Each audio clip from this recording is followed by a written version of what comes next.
Do you also see Navia and Clorinde over there?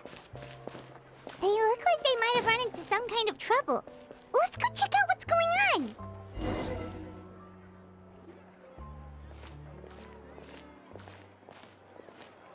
on!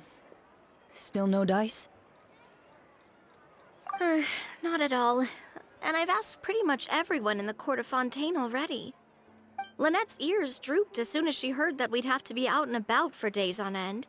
And Fremine, he hid himself under his helmet as soon as he realized there'd be people around that he didn't know. What about Chiori and Charlotte? I feel like both of them would be more than up to it. I've asked them already, but they're both pretty busy right now. I just gave the members of the Spina a few days off, too, so I don't want to bother them either. This is getting pretty difficult. Navia, Clorinde, what's up? Oh my. Well, if it isn't my dear partners. How are you all doing? Huh. Navia? Huh? Oh, you mean... Yep, this is our chance.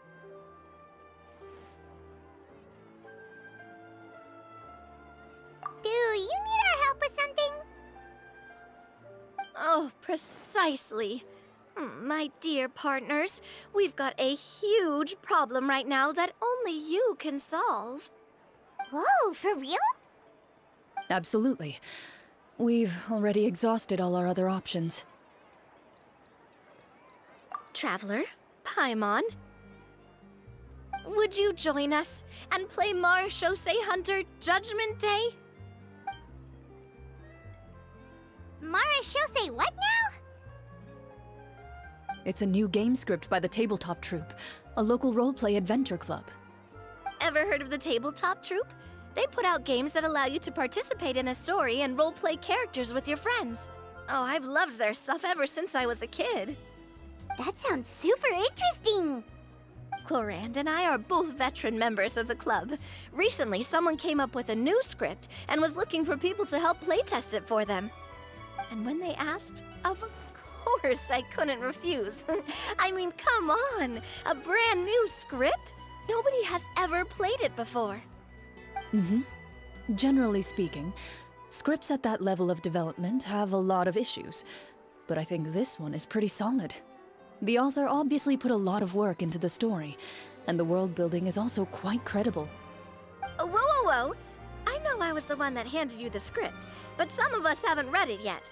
No spoilers, please. Anyway, the script calls for a team of 4. Ah, yes. We're missing one final player right now. So, you're saying you'll help us out? I knew I could count on you, partner. Paimon and the Traveler are kind of a package deal. Is that okay? That's not a problem. I'll adjust the pace based on the actual number of players, and ensure that everyone has a good time. Well, Traveler, what do you think? Wanna play? Paimon will follow your lead. Well, that solves our problem. You have our thanks. Woohoo! I'll go grab the script manager from the club right away. The script manager? Didn't you just say that you gave Clorinde the script? The club introduced a completely new kind of gameplay for the script. In this iteration, the Game Master's version of the script is incomplete. The script manager provides the next part of the script only after players have completed the current list of objectives. On top of that, in order to increase player immersion, the club has created some of the story's sets and scenes in real life. We'll only know where we should go once the script manager reveals the starting location. Wow, you're right. Whoever wrote this script really did put in a lot of work. And it's got a real healthy amount of suspense, right? I mean, even the GM doesn't know how the story will end.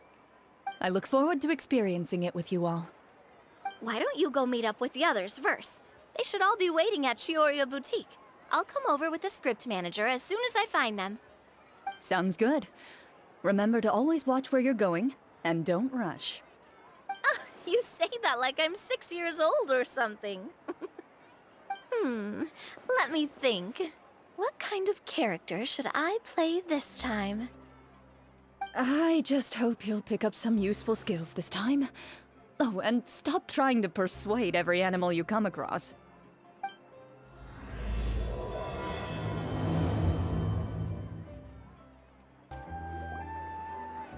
Oh, sorry to keep you waiting. Ah, you're back! Huh? And you've got the Traveler and Paimon with you, too! What a pleasant surprise. I assume you'll be joining us for the game then? Linny, Farina! Paimon didn't know you were playing too! Are you also members of the tabletop troupe? I'm more of a casual member if anything. I haven't taken part in many formal club activities. Lynette Fremine and I play something similar at the Hotel Bouffe Tété sometimes, but I'm usually the GM. Still, I'm sure it'll be fun being a player for the first time. I'm looking forward to it. Well, I'm not a member of the club at all. Clorinde simply woke me up first thing this morning, said there was a good script worth experiencing, and asked if I wanted in. If you're interested, I can give you a referral. That should give you a 40% discount on membership fees. I think I'll wait to see how this experience plays out first, especially when it comes to the quality of the script. If it's sufficiently fun, then I'll join. Do you participate in a lot of tabletop troupe activities, Clorinde? You could say that. She's actually one of the few senior game masters of the troupe. Ah, right. I knew about that even when she was still my subordinate. It's nothing. Really, just a small hobby of mine. Wow. Paimon's so used to seeing you be all upstanding and intimidating as the champion duelist. It's kinda hard to imagine you role-playing with a bunch of friends. Surely you jest. I would never intentionally make things difficult for my players. I maintain a clear boundary between my professional and personal lives. The me you see at court represents the law and order of Fontaine. I put all personal feelings to the side and grant a fair duel to all who seek to defend their honor. But in my personal life, I'm just an ordinary person. Someone who feels anger and sadness, just like everyone else. Well, you say that, but for all the time I've known you, I don't think I've ever seen you cry. I've seen you get angry, sure, but now I'm wondering whether you were actually mad or if it just looked that way from the outside. I was probably in work mode during those times. Is that so? Well, in any case, I just feel like even in your personal life, you don't get emotional very often. So you want to see me cry? That might be a little difficult. A show of anger, though, that might be something I could accomplish. No, that's not what I meant.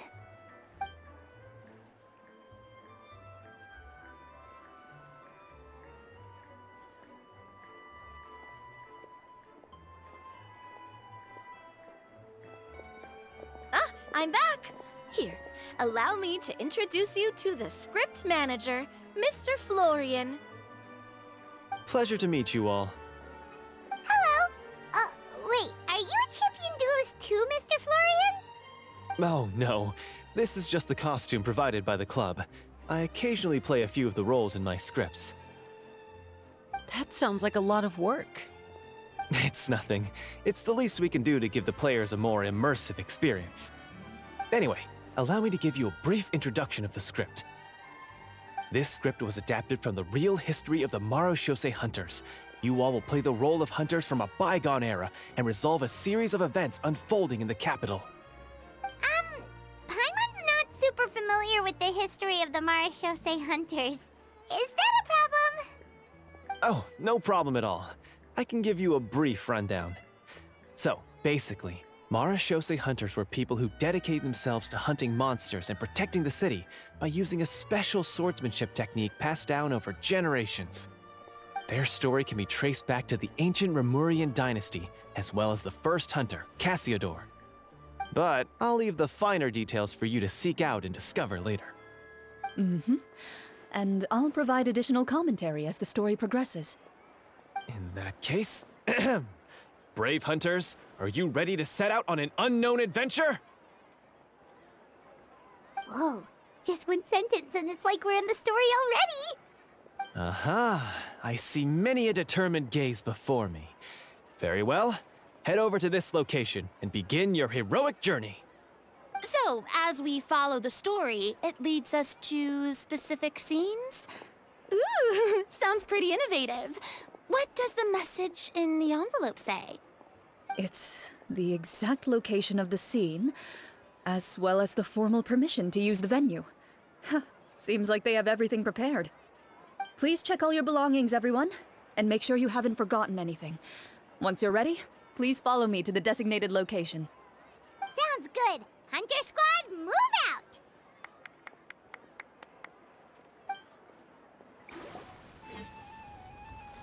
Whoa, they really have thought of everything. Even the phaetometer is here and ready to go for us. The phaetometer. What's that? It's a card that's used to determine action success or failure. We'll need to use it when we try to use certain skills. And what about all the dessert and tea? Is that for us as well? That's what the message said. Oh, really? That's so nice. It feels just like a tea party with friends. Those snacks have Paimon's name written all over them. I think you might be more of a snack hunter than a Marashose hunter, Paimon. Snack Hunter Paimon reported for duty. If there are delicious snacks to be found, Paimon will track down every last one. The desserts are great. But I'm still looking forward to the story more than anything. Very fair. Then, let us begin. First, please pick up the blank character cards in front of you, and write down your name and profession. You can find an abbreviated version of the rules printed on the back of your character card. If you have any questions, feel free to ask me. In this story, everyone is a Marashose hunter. To reflect this, the club has prepared a small badge for everyone. Ooh, nice. As hunters, you have proficiency in swordsmanship and fighting by default, so there's no need to allocate any additional skill points to those areas. Swordsmanship? So there's a fighting part to all of this? Paimon's not sure she can do all that on her own. Maybe Paimon can just stick with you? Why don't you share a character card then? The Traveler will be the Marashose hunter, and you can be his little floating assistant. Kinda like in real life. So, for the name, do I fill it out with the name of my character? Yep, it can be any name you like. You can use your real name too if you want. I do that whenever I get too lazy to think of a new name. Oh, so it would be like experiencing a different life, but still as yourself. That's not a bad idea. In that case, I think I'll continue to use the name Linny then. Next up is the skill sheet. You have a limited amount of skill points that you can use to learn a number of skills. The more points you invest in a particular skill, the easier it will be to pass associated checks. I'll take persuasion and investigation. Those are must-haves when it comes to missions like these. Oh, those skills sound like they'd be useful for gathering intelligence. Good idea, Navia. Just as expected of a veteran player. So should we also take those skills then? Not necessarily. Since we're working together as a team, we could leave the negotiations to Navia and use our skill points to pick up other useful skills. For example, I think I'll take stealth and sleight of hand. That will give us more options if we run into any situations we can't negotiate our way out of. Oh, interesting. I wasn't thinking about it like that. I suppose it's not so different from an acting troupe. Everyone has their own role to play. Let me see. I'll take arts and performance. I'm not quite sure what use they'll be, but I'm not as knowledgeable about the other skills, and I am not too confident I'd be able to roleplay them well. Well, that leaves us. What do you want to learn, Traveler?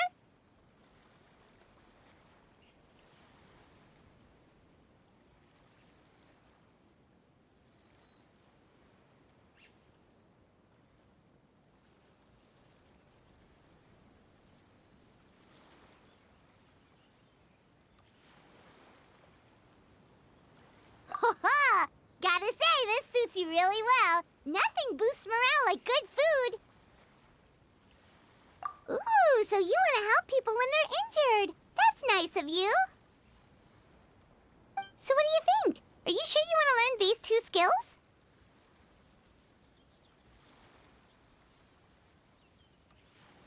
Sure, what do you want to learn? Oh, something that'll help you get a read on other people's thoughts. Sounds useful. Ha! Gotta say, this suits you really well. Nothing boosts morale like good food. So what do you think? Are you sure you want to learn these 2 skills? Let's see. Oh, looks like you each have enough points to choose one final skill. You've all picked such classic skills. It's fine to go a little bit out of the box, you know. Why do I get the feeling she's getting ready to cause trouble? For example, this one here. Summon. Doesn't it sound super mysterious and cool? Oh, I saw that one just now as well. The description says, this skill can be used under certain circumstances to summon characters or creatures that fit the script's world-building rules. The script's world-building rules, huh? But how are we supposed to know what a Marashose hunter can summon? Oh, that's not for us to worry about, my friend. Just learn the skills that interest you, and the GM will take care of the rest. All right, you've convinced Paimon. Let's learn Summon, then. Paimon can't wait to see what kind of thing shows up. Well, now that everyone's more or less finished creating their characters, we can begin. Since 2 of our players are doing this for the first time, though, let me ask. Would you like to play on easy mode or authentic mode? What's the difference between the 2? Well, in role-playing games, the story sometimes changes based on the decisions of the players and the results of the Fatometer. For example, if you fail a check, that means you cannot use the target skill in that scenario. A critical failure may even result in further negative consequences. If you choose to play in authentic mode, every time you elect to use a skill, you'll need to use the Fatometer to see whether you succeed or fail, and face any consequences that may follow. If you choose easy mode instead, every check will be successful by default, and you won't have to worry about luck playing a factor.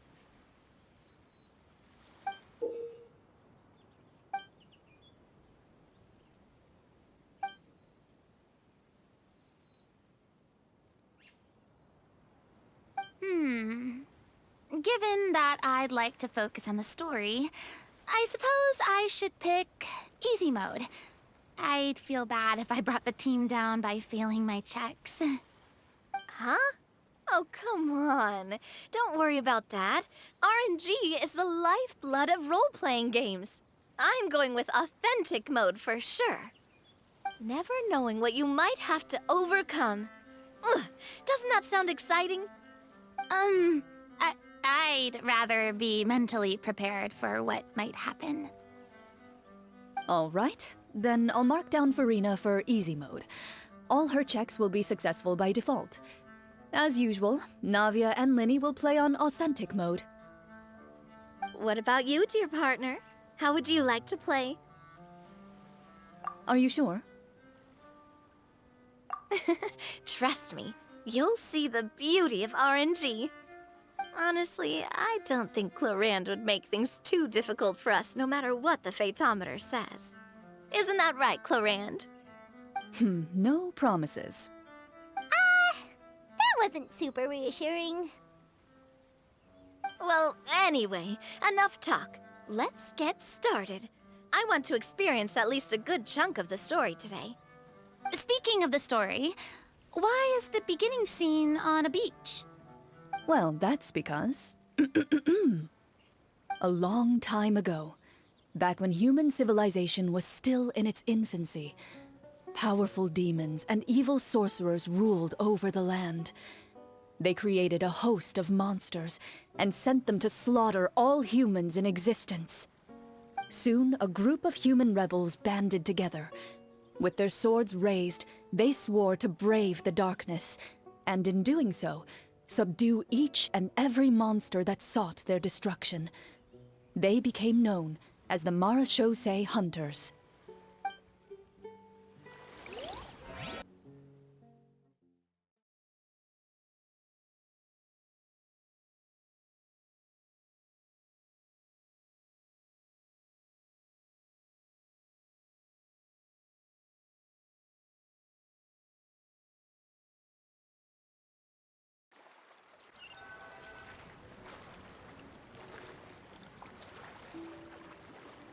Sometime later, as a member of the Marachose Hunters, you receive a commission.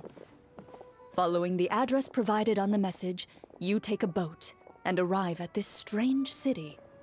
As you inhale, you can taste the slightly salty air of the docks as you begin to survey your surroundings. There aren't many people in the vicinity, but you do take note of a few others who, like you, seem to be sizing up this place. Your eyes meet, and you realize these people are fellow Marachose hunters, likely led to this location after receiving the same commission as you. You're all Marachose hunters too, right? Allow me to introduce myself. The name's Navia, monster hunter by trade and helpful neighborhood businesswoman on the side. What say you to traveling together?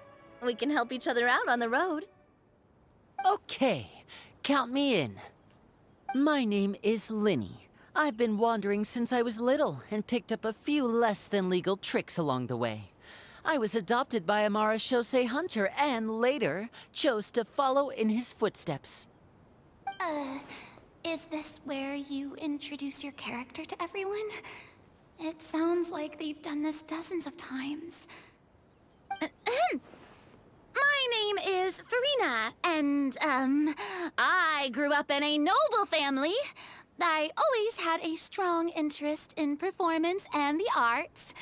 Even though I'm a Marachose hunter, what I really want is to be a performing artiste. Hey, that's really cool. You can do it, Farina. That's exactly how it's done. Paimon is Paimon, a good friend and companion to this Marachose hunter right here. I've been studying the culinary arts since I was a child. I hope my delicious food can help boost people's spirits. That's wonderful. I'll be looking forward to your cooking during our adventures together. Well, if we're all here for the same commission, why don't we take some time to confirm what we need to do? You open your envelopes at the same time. The message reads, "To the honorable and trustworthy Marachose hunters, our kingdom is currently facing a grave crisis. The lands outside the capital have been overtaken by monsters, and our people are being led astray by forces of wickedness. We beseech you, please help us resolve this crisis and return peace and stability to our home." Huh. The layout of this city looks super familiar. It kind of reminds Paimon of Mondstadt. The scriptwriter must have used a real-world city as a reference when coming up with the map. As experienced hunters, the layout of the city reminds you of places once traveled. You recall the sight of tree-lined streets and the gentle tranquility of days gone by. Yet, as you regard the city in front of you, it appears to be little more than an empty shell. Its hollow gates are open to you, beckoning you to come forth and bring salvation back to the town. I carefully read every line of the letter and turn my attention to the signatures at the bottom. Who issued this commission to us? You see a long string of unfamiliar names. It would seem that many of the residents of the city issued this commission together. They sensed that things were not right within the kingdom and sent a distress signal to the outside world. In that case, why don't we take a walk around the city and see if we can learn anything from the local residents? Oh, good idea. We might be able to get some leads on the monsters and bad guys we're after. You look up and see a tavern nearby. It appears to be open for the day. Why don't we go check out that tavern? If the novels I've read are anything to go by, taverns are usually full of information.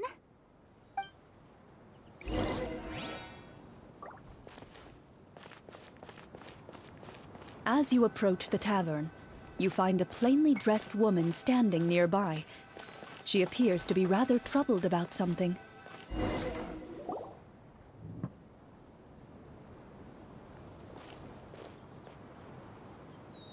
Greetings, friend. Lovely weather we're having today, don't you think? Oh, hello. I suppose you're right. The weather today is quite lovely. If only those monsters out there would stop causing trouble. It seems like every character included in the script has a certain amount of useful information to offer. If we keep asking questions, we might be able to get some good leads. Oh, come now, don't be sad. Life is all about optimism. Oh, that reminds me. What did you have for breakfast this morning? Huh? I don't think that's the kind of question we're supposed to ask. Nothing turns a frown upside down like good food. How about some macarons? I could make you some. You didn't even take cooking as one of your skill proficiencies. That's not necessary, miss. Excuse me for saying this, but you don't really look like a chef. Besides, I'm not really a fan of sweets. So you're someone who barely smiles and doesn't like sweets. You're really starting to remind me of this one friend of mine. Hey! Did she just... me? Clorinde must have broke character for a second. This isn't getting us anywhere.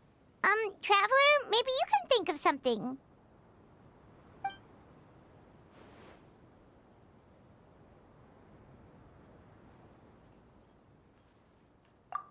The results of insight checks aren't disclosed to the players, so I'll be the one consulting the fatometer.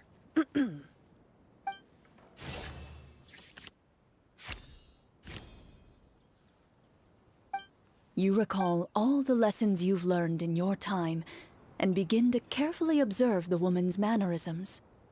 You notice that when she's quiet, she has an empty look in her eyes, as if her thoughts have drifted to a place far, far away.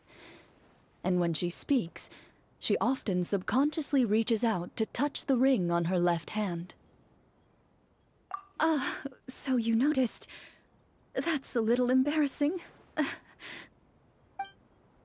A horde of monsters suddenly appeared near the capital recently, so all the guards were dispatched to fight them. Do you remember when those monsters appeared? I'm not completely sure. All I know is that my husband was dispatched to fight them 3 days ago. Do you know where he was sent?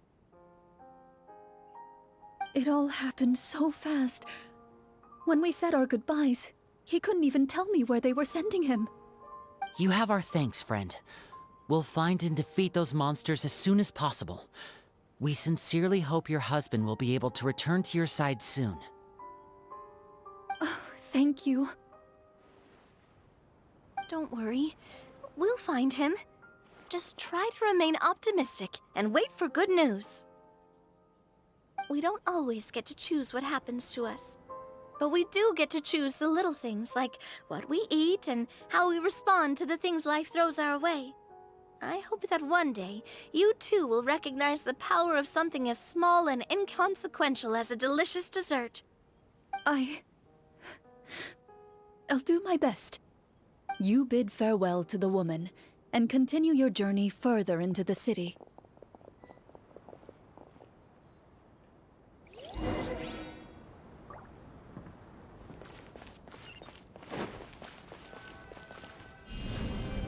Terra Smash! As you venture further into the city, the streets appear largely empty. An elderly woman walks past. You see her shake her head as she puts away her wrinkled wallet. A nearby merchant folds his arms and gives you a disdainful look. You get the impression that he's someone who has long gotten used to the sight before him.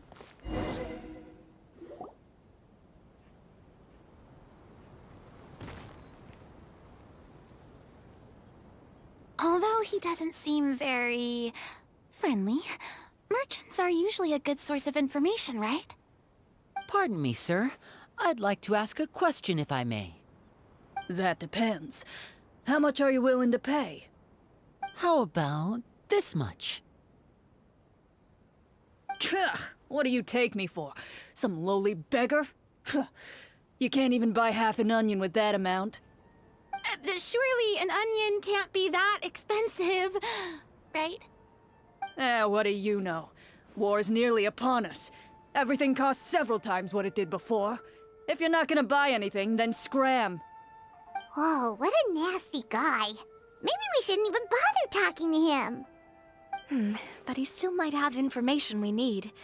Traveler, can you think of something? Sir, we came to this city to solve the very problem you seem to be referring to. The war you mentioned, would it happen to be against the monsters outside the city? If you happen to be well informed and know a thing or two about what's going on, we'd appreciate it if you could share that information with us. After all, the sooner this problem gets resolved, the easier it will be for you to do your business.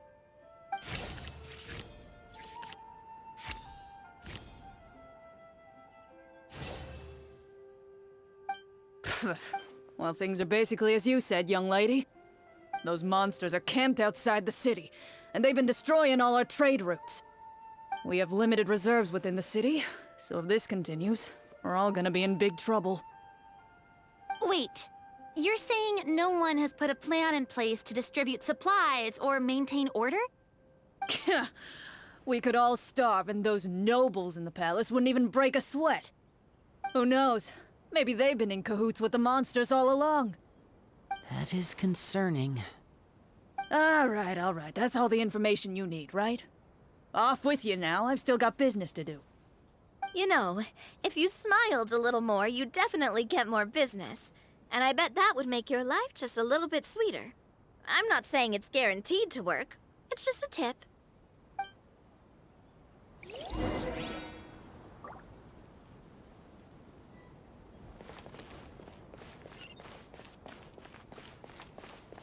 Should we try to go somewhere with more people?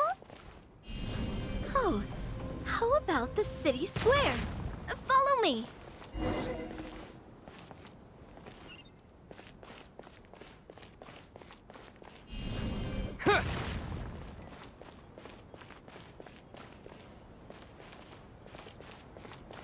Before you lies the city's central square. You see a man with a slightly anxious look on his face, pacing back and forth, his head hanging low. He doesn't seem to notice your approach.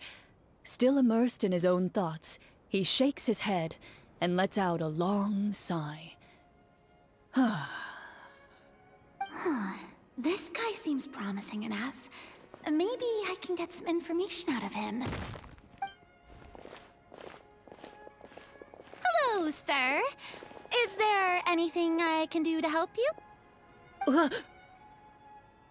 Wait, you're... I'm... Oh, dear goodness! You're a Marashose hunter! You recognize us?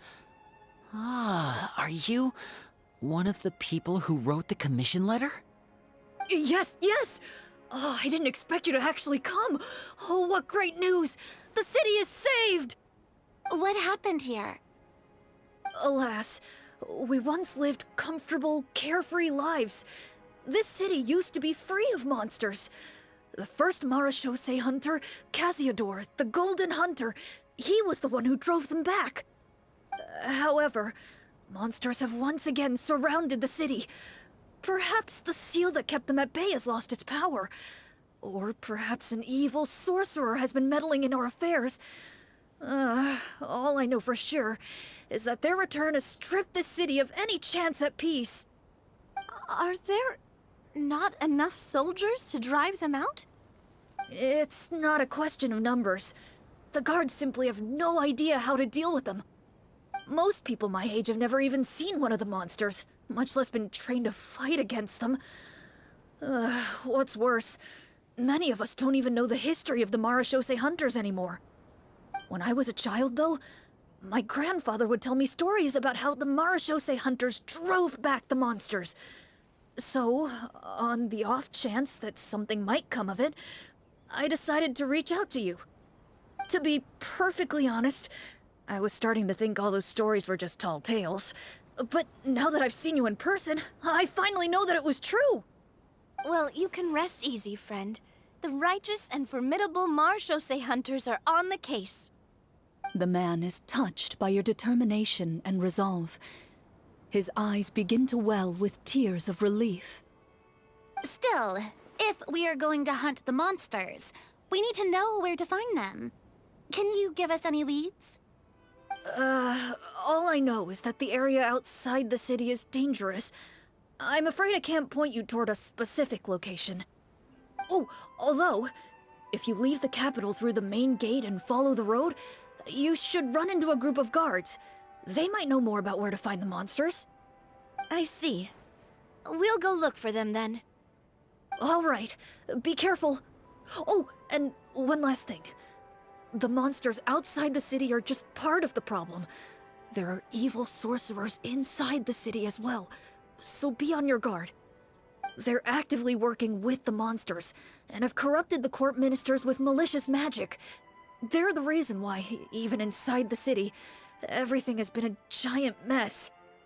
Even one of our kindest ministers has turned into a boorish and unreasonable figure, interested in nothing but enacting laws that exploit the people. Who knows how much longer we'll be able to go on like this. Talk about being stuck between a rock and a hard place. I feel bad for him. Maybe we should try to cheer him up?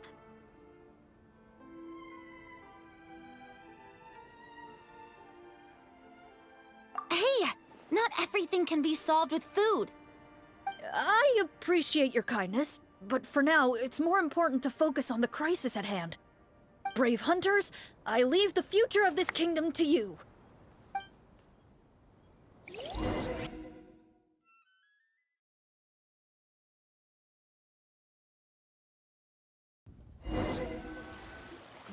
If I understood correctly, there are currently 2 problems in the kingdom that need solving, right? Exactly. We need to defeat the monsters outside the city and take down the evil sorcerer stirring up trouble from within. But which problem should we tackle first? Well, this seems like a good moment for a break. Take some time and discuss what you want to do. Let me know when you've made your decision. I really didn't expect the people in the city to keep us at arm's length like that. I totally thought the hunters would be treated like heroes. Well, Clorinde said the script took cues from the real history of Fontaine, right? Maybe the real-life Marashose hunters were also treated like that. I wouldn't say it's a perfect representation of history, but there are definitely some similarities. Would you like to hear more about it? Sure. As long as it doesn't spoil anything in the script. You brought up bits and pieces of the hunter's history before, but it was all in passing. Paimon wants to know too! The hunters were super powerful, right? Were they all from a special line of supernatural beings or something? Kind of like the yokai in Inazuma? No. All Marashose hunters were ordinary mortal fighters. The only thing that set them apart were the special sword techniques passed down over the centuries. Huh? So you mean anyone could become a Marashose hunter? In theory, yes. All you would need to do is survive the rigorous training and master the swordsmanship techniques required to fight the monsters. Still, most people dropped out at the early stages, and others called it quits the minute they saw a monster in person. To become a hunter, you must be strong in both body and mind. What kind of monsters did the hunters fight exactly? Oh, and the evil sorcerer the script mentions. Did they exist in real life too? The land of Fontaine once played host to an ancient dynasty known as Remuria. After that dynasty fell, monsters began to appear. intent on obstructing humans from establishing a new social order. One of the ancient sorcerers of Remuria used his power to assemble a formidable army of golems. He sought to use that force to establish himself as king. Now wait a second. Don't tell me that guy was the inspiration for the evil sorcerer in the script. We still haven't found any in-game information on him yet. So, why don't you talk about someone else for now? Well, I wasn't planning on going into anything you might be able to find out in the game. But if you want me to talk about something else, then... how about Casiodor, the Golden Hunter? Or Egeria, the ex-Hydro Archon? Wait, but those people are all from a super long time ago. Where did you learn all this, Clorinde? From my master. Huh. By master, you mean Miss Petronia? Someone you know? Absolutely. Miss Petronia and my father were good friends. Back in the day, she would often bring Clorinde over to play, but then... Let's not get off topic. Anyway, back to what I was saying. Responding to Egeria's call, a number of warriors followed Casiodor into battle against the monsters. This group of warriors, under Casiodor's leadership, became known as the Marechaussee Hunters. Yet, as Fontaine entered an era of peace, their work gradually became obsolete. The Marechaussee Phantom, originally an association made up of hunters, eventually came to be predominantly comprised of Melusines. Ah, I see. That explains why most of the people in the script have forgotten the hunters or think of them as nothing more than a legend. Is that really a bad thing, though? It can get tough always being the one shouldering everyone's expectations. Depends on who you ask, I suppose. If the name of the organization no longer commands respect, investigative work is bound to suffer. Speaking of investigations, which problem should we tackle first? Monsters or evil sorcerer? I vote monsters. That's the main duty of the hunters, right? We can come back to the sorcerer later. Well said, Miss Farina. Plus, if the sorcerers really are the masterminds behind this whole thing, defeating the monsters could give us some clues on their intentions as well. What about you, partner? What do you think? I mean, you're not wrong. But those characters are usually the ones pulling the strings behind the scenes. More often than not, they're very formidable opponents. Going after them now might be jumping the gun a little bit. We don't want a total party kill on the first day, right? With Clorinde as the GM, I wouldn't rule out the possibility. Then it's settled. Let's go hunt some monsters. All right. After some discussion, you decide to turn around and head out of the city.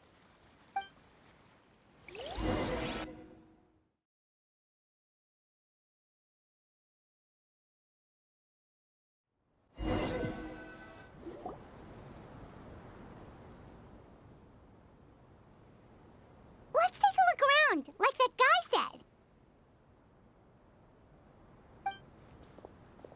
You there! Outsiders, halt! Who's there? An armored man approaches you. He has a tall, muscular build and a determined expression in his eyes. Just one look, and you can tell he's fought in his fair share of battles.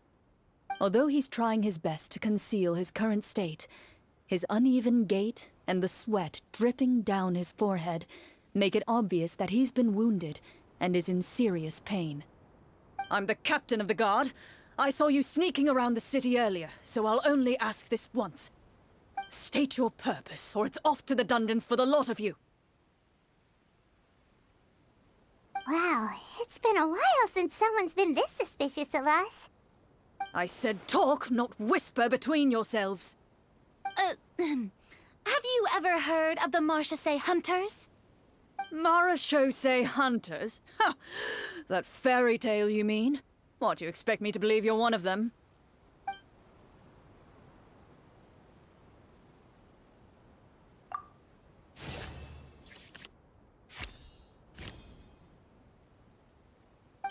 While everyone is talking, you begin to carefully observe the captain's mannerisms.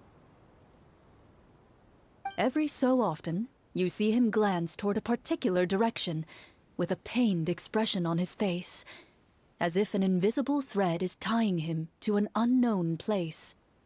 As you follow his gaze, you vaguely recall that the location he seems fixated on is known for its difficult terrain. Any battle that breaks out in a place like that is likely to be prolonged and devastating. Is that where the monsters are? Outside the forest in the area with the difficult terrain? The captain is taken aback by your sudden question. Still, his shock only lends credence to your theory. You're looking to fight the monsters? Well, we're marechaussee hunters after all. You could say that's basically our job. He shakes his head and continues to regard you with skepticism. In the end, he decides to inform you of the locations where the monsters have appeared. Those monsters aren't easy to deal with, but if you insist on going, I won't stop you either. I just hope all the guards will be able to come back to their families alive. I wish you the best of luck.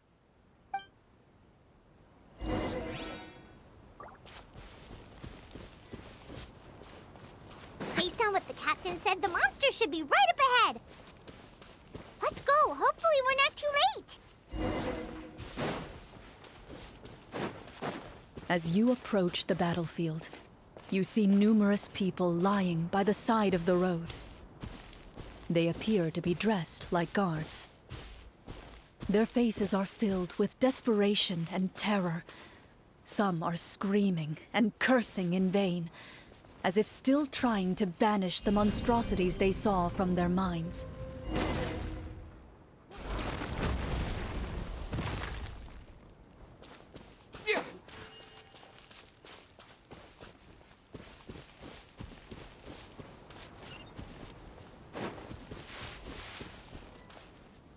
A few of the wounded look up at you in shock and disbelief. Quick, leave this place. Turn around and don't look back, they yell.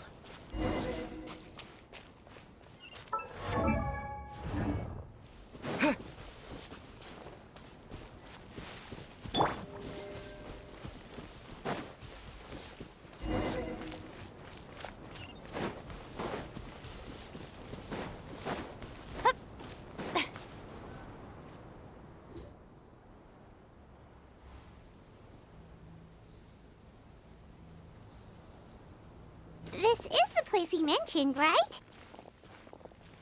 You see broken iron swords scattered all around you, and downed trees riddled with terrifying claw marks. All the signs point to one thing. A truly devastating battle just took place here. Be on your guard, everyone. The monsters might still be around. Before you can finish your sentence, you hear rustling sounds from the surrounding bushes. The monsters have emerged. They close in on you without fear. You get the impression that, in their bloodthirsty eyes, you're just another meal for them to devour. A little help here! This thing wants to eat Paimon! Your battle round begins now.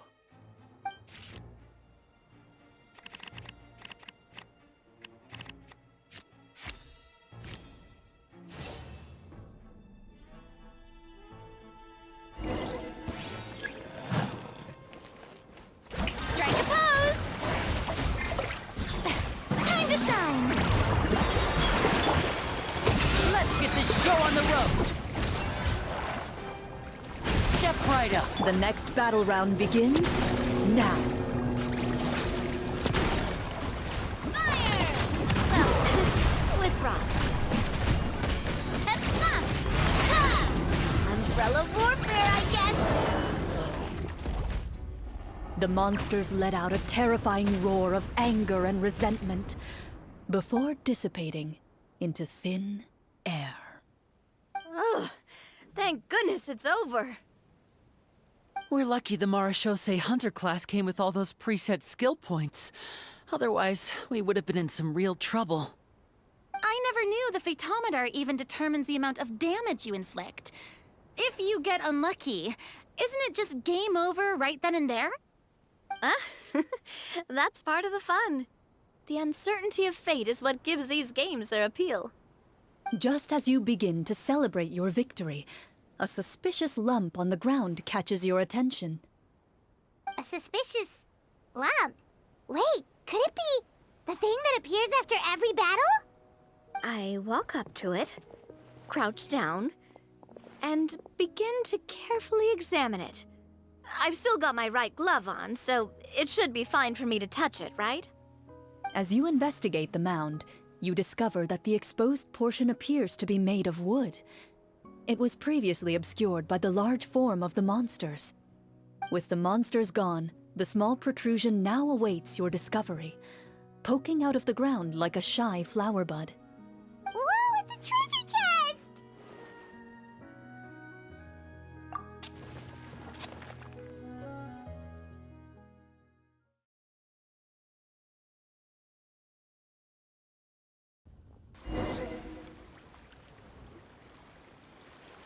With everyone's help, you successfully excavate the wooden chest from the ground. Even without opening it, you can tell from the mora and jewels scattered around the chest that it must contain quite the fortune. Makes sense. We worked hard for this. Let's open it and we can share what's inside. I can understand your excitement, Paimon, but think about it. Doesn't it seem like there are people out there who need this treasure more than us? Yeah. Think about all the people suffering in the capital. Or all those guards who got hurt fighting the monsters. Wouldn't it be better if we gave the treasure to them? Wait, is that how it works? Paimon thought since we were the ones to dig it up, we could just take it for ourselves. Well, let's put it this way. Any decision you make during a role-playing game can impact the future course of the story. But would the people really believe us? It's hard enough for us to prove we're Marchese hunters. What if they think we procured the treasure illegally? They might get even more suspicious of us. That's definitely something we should consider. Maybe we can come up with an explanation in advance. Well, if donating it could cause that much trouble, why don't we use it to buy some gear and fill up on good food? Then we'll be ready to fight even more bad guys. Looks like you're facing a difficult choice once again. Well, it's getting late. Why don't we call it a day for now? Wow, where did the time go? I'm not sure if it's because I'm having so much fun with you all or because the story is particularly enticing, but I feel like I could almost keep going. Here, here. Ooh, how about we play through the night? I'm not sure I'll have enough energy for that. Yeah, that won't work for me either. Lynette will give me an earful if I get home too late. I understand how you feel, Navia, but we have to change venues for the next part of the story anyway. Huh? Another location? Mm-hmm. There's a special note for the GM at the end of this section that says to proceed to an indoor set for the next part of the script. Whoa, they really pulled out all the stops for this new script. Well, even if we end the game for the day, we can still stay a little longer and hear Clorinde finish her story, right? Paimon wants to hear more about the history of the hunters. Something tells me you just want to finish the free desserts before we break for the day. That's just a coincidence, okay? Besides, to Paimon, not finishing free food feels even worse than having to buy her own. And anyway, Paimon really does want to hear more about Clorinde's master. Well...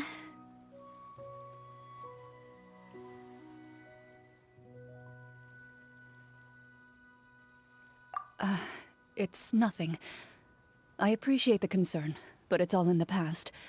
It won't do any harm to share these things now.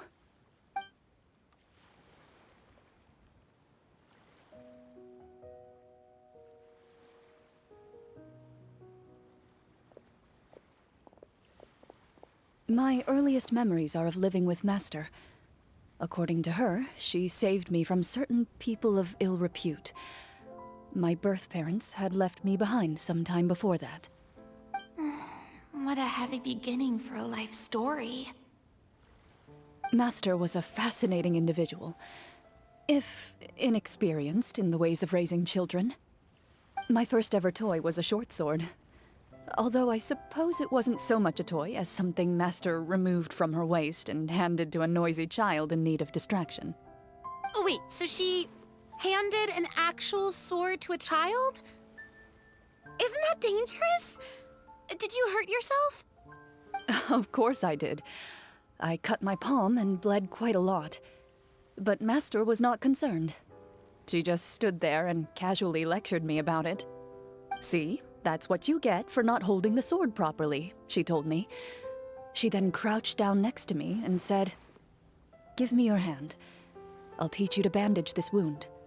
After that, it's time to learn how to truly hold a blade." Excuse me for asking this, Clorinde, but how old were you exactly when all this happened? Probably around, 3, give or take. 3? Isn't that when most kids are still struggling to hold a fork? As I said, Master was rather inexperienced in the ways of raising children. She believed trial and error was the best way to teach a child what they're capable of. I'm not so sure this is a question of experience. I didn't see anything wrong with her ways at the time. And anyway, children don't get to choose how they're raised. Oh, she did bring me back a pet from Liyue once. It was a Geovishap hatchling. A Geovishap hatchling? For a pet? That seems even more dangerous. What she said was this: make sure to get along, you two. If you really can't agree on something, just settle it with a fight. Whoever loses is the real pet. And how old were you when this happened? 5.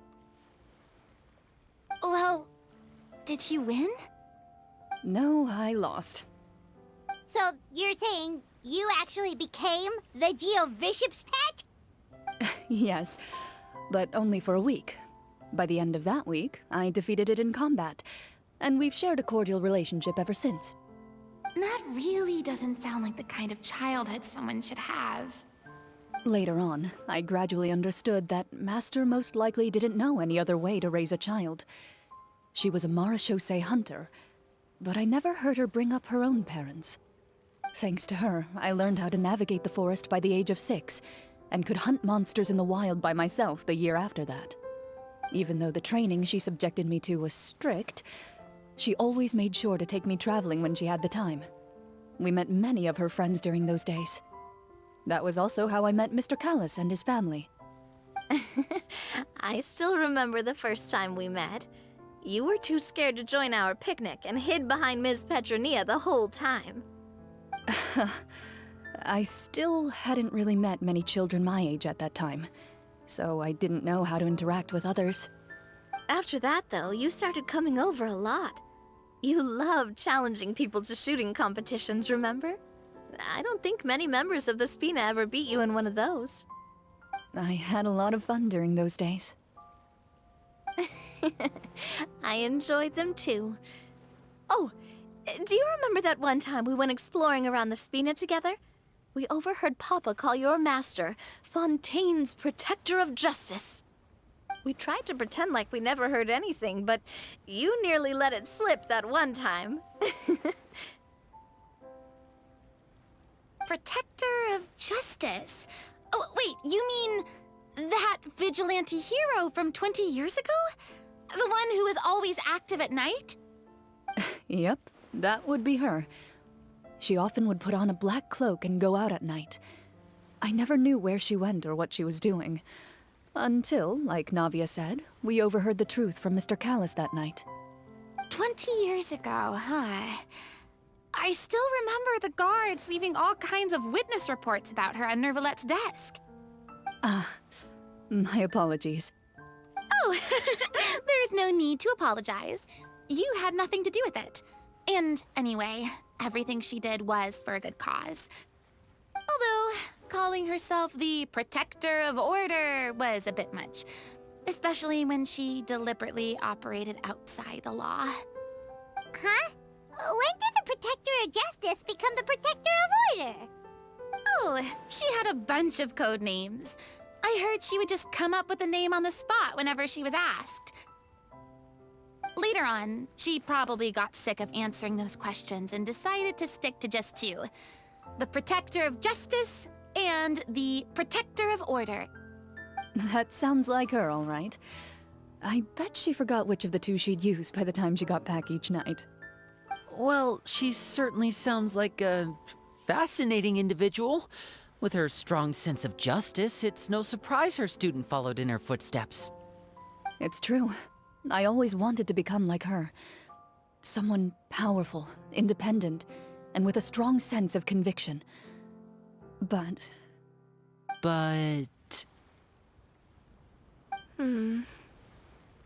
She suddenly disappeared the night I turned 10 years old. Disappeared? What happened? I have no idea. She didn't even leave a note. I was never able to find out where she went.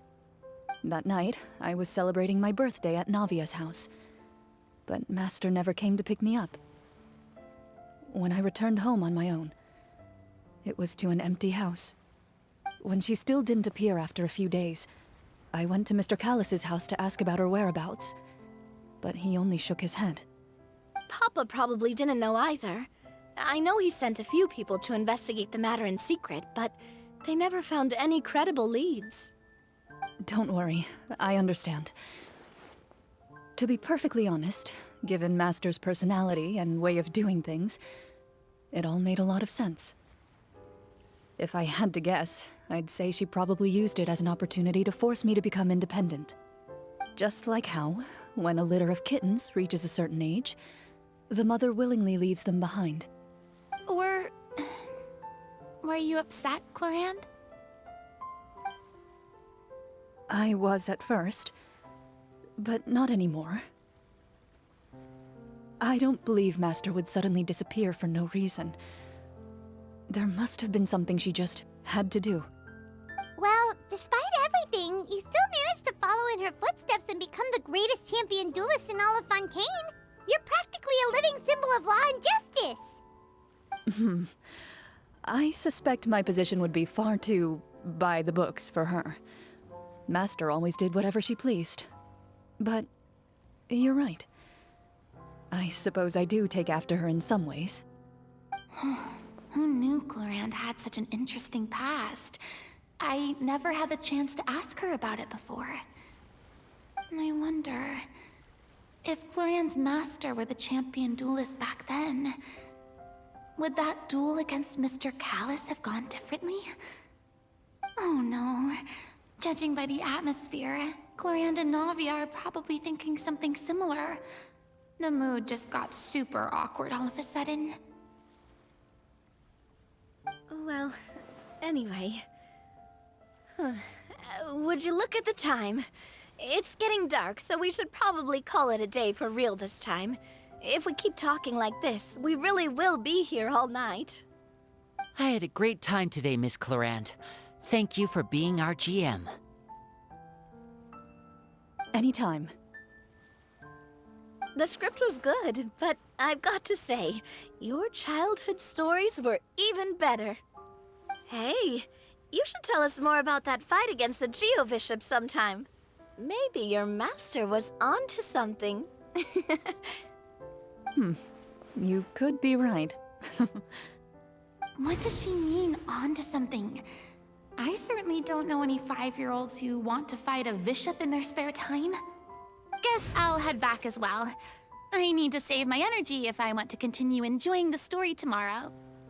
You're that excited to hear about my fight with the bishop? I was talking about the script.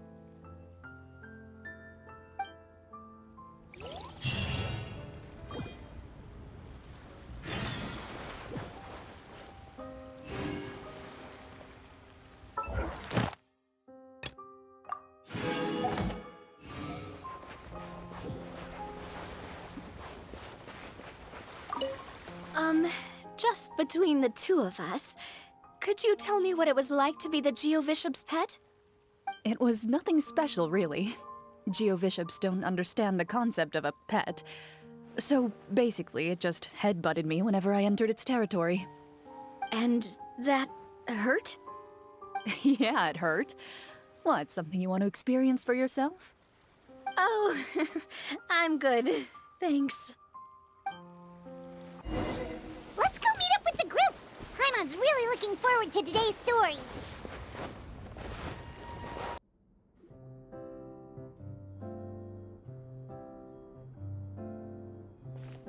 Looks like everyone's here.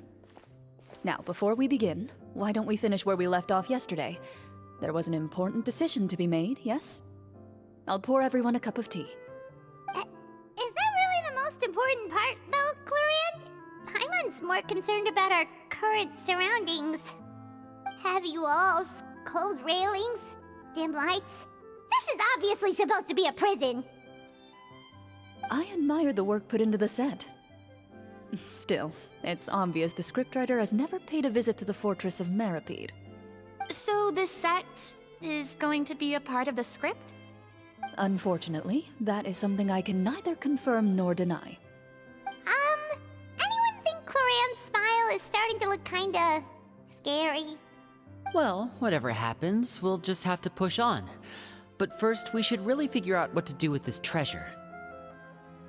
If we're worried about arousing suspicion because of our identity, why don't we give ourselves a different name, just like Clorinde's master did?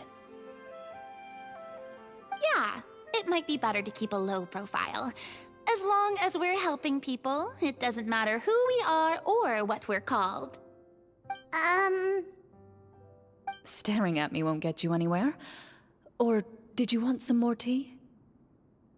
Oh, Paimon's good. Thanks. Why aren't you saying anything, Navia? Wait, what's that next to you? Oh, this is the short sword Clorinde mentioned last night. I found it. Huh. I'm surprised you managed to track it down after all this time. Well, I made sure to take good care of it, considering the circumstances in which you gave it to me. Of course I had to keep it safe. Anyway, where were we? Oh, right. I was just thinking about all the potential ways for us to break out of prison. We could dig a tunnel, or try to bribe the guards. Wait, we haven't been thrown into prison yet, have we? Well, it's only a matter of time. It pays to be prepared. Just like how you should always have an umbrella on hand, even when it's sunny. Alright, Paimon's made up her mind. Let's just give the treasure away. Paimon may have wanted to keep it, but if it's going to land us in prison somehow, Paimon will be too upset to enjoy her snacks. So, you've reached an agreement? All right then, we can continue with the story. Oh, and we'll collect all the scattered pieces of treasure on the ground as well. All right. You collect the treasure and make your way back to the capital with your bag of loot in hand.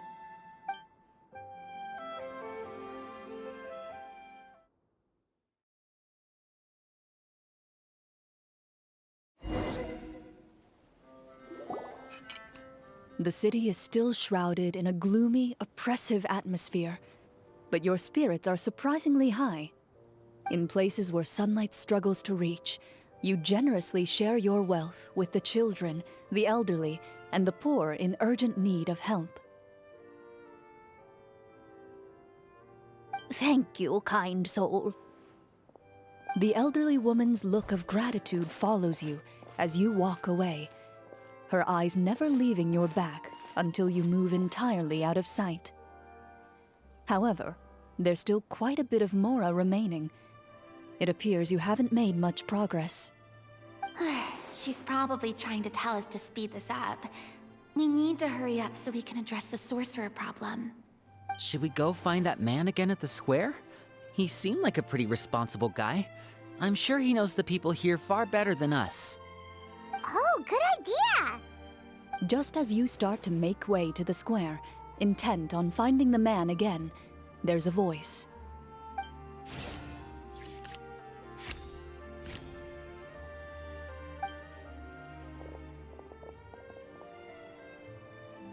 Please wait, distinguished guests. Several strange guards suddenly call out to you. They run forward to meet you and proceed to politely pay their respects. Greetings, gentlemen. Are we being invited for afternoon tea? Surely you jest, my lady. That would not be our place. It is His Excellency the King who requests to meet with you. Please come with us.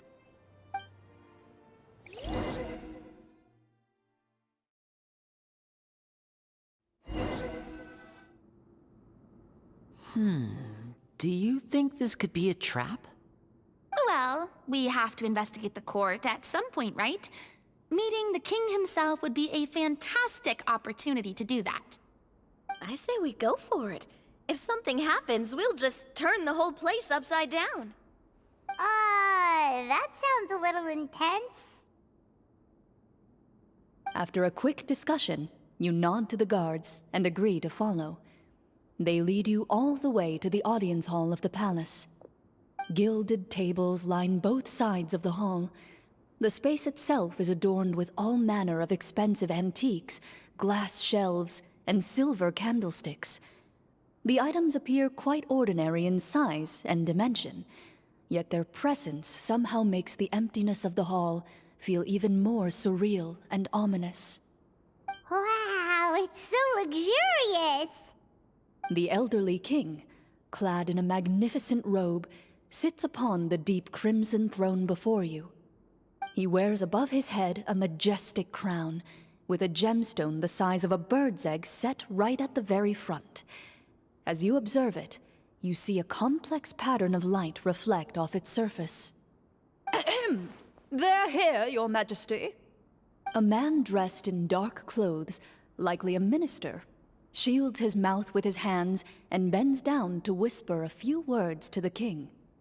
After a moment, he lowers his hands and stands back up.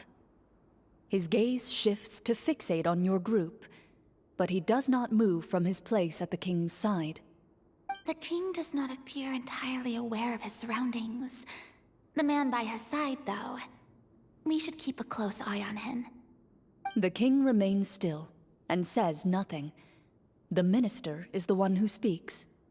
Esteemed guests, allow me to thank you for coming to our faraway kingdom. Unfortunately, His Majesty the King finds himself quite exhausted from work. So please allow me, his Prime Minister, to welcome you in his stead. I've heard tell that your group, the Marechaussee Hunters, used your exceptional ability with the sword to repel the monsters near the capital. Such a great deed deserves to be rewarded. However, seeing that I was not fortunate enough to observe such a feat with my own eyes, you'll forgive me for seeking to verify the truth by speaking to you myself. Well, we've got nothing to hide. You brought us here to talk, right? So we'll just explain what happened.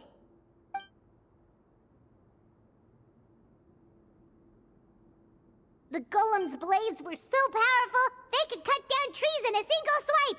It took a lot of effort to defeat them, even for trained swordsmen like us. Well, that was enough details, right? Believe us now? Your account does indeed match those of the survivors. Since you were the ones who defeated the monsters, that must mean you are also in possession of the treasure they stole? Well, we did take the treasure, but... How did he know about the treasure? Then I must ask that you return it at once. It belongs to the kingdom. Wait, but didn't you just say that our great deed deserved a reward? Shouldn't the treasure be considered a part of that? Yes, that was indeed what I said. But you seem to have forgotten a very important distinction. Only that which is freely given by the king can be considered a reward. Taking the rightful wealth of a kingdom without said permission, on the other hand, is a crime. But that's completely unreasonable. Yeah, that makes no sense! If it weren't for us, the treasure would still be buried underground somewhere! Maybe so, yet the fact remains. You tried to dispose of the treasure without reporting it to the court and without receiving permission, yes? What, no answer? Surely you're not insinuating that you, a group of legendary marechaussee hunters, sought to take the treasure for yourselves? Well, what about the king? Is he just gonna let this guy talk for him the whole time? Clad in his magnificent robe, the king remains seated, with his hands resting on either side of the throne. His posture is rigid and unmoving. He stares forward with an empty look in his eyes, completely unmoved by the events before him. From the look of things, could the Prime Minister be the evil sorcerer? Or could both the King and the Prime Minister have fallen under the evil sorcerer's control? I would like to observe the number of guards stationed in the hall. The guards in the palace appear fully armed, their expressions solemn. Sensing the tense atmosphere in the room, they stand at the ready, each with a hand placed upon the hilt of their sword, as if prepared to draw their weapons and surround you at a moment's notice. Well, there goes my plan to turn the whole place upside down, I guess. It appears we've been visited by nothing more than a group of ill-intentioned imposters. What a pity. Guards, take them away and throw them in the dungeons. Before I decide your fate, however, I must first determine whether you have any accomplices outside the court. Can't we try to slip away? Or maybe start some kind of riot? But if we try to fight the guards right now... Don't worry. At least we figured out who's behind all this. Let's just play it by ear. If you're scared, Paimon, just hold my hand. Aw, thanks, you guys. You allow yourself to be led away by guards surrounding you on both sides. It's only when you begin to feel drops of water falling from the dungeon ceiling and smell the stench of death and decay all around you that you finally realize you've stepped into a completely different world. Stay here, and don't try anything funny. The guards lock the cell door and leave without looking back. Wait, sir! Your voice echoes through the dark hall, but the only response you receive is the sound of water dripping from the ceiling. No! What should we do now? Carve out a new path of fate with our own two hands, of course. I draw my weapon. You reach toward your waist, but find nothing there. You now recall that your weapons were confiscated before the guards locked you in the cell. The bag of treasure along with them. What about that knife I hid in my boot? When did you hide it in there? When I was thinking about digging a tunnel. Rejected. You failed to inform the GM of this course of action. Moreover, the guards would have conducted a thorough search before throwing you in prison.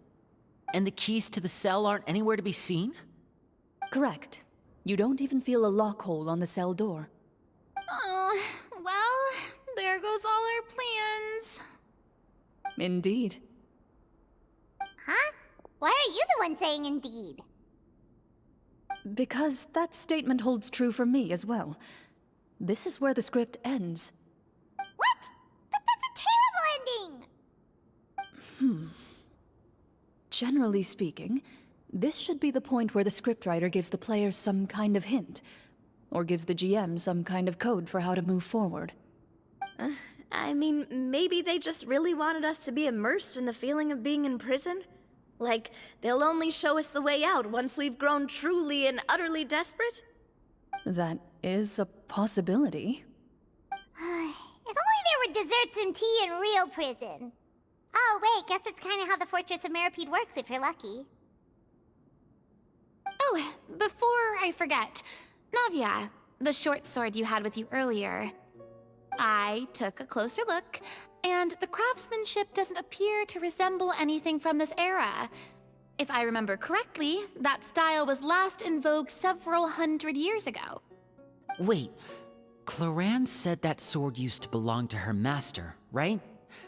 Does that mean her master has been alive that long? I doubt it. The way she went about things often made her seem childish more than anything. I'd say the sword was most likely an heirloom passed down over time. Hang on. A precious heirloom passed down to you by your master. And you gave it to me just like that? You weren't worried I might lose it?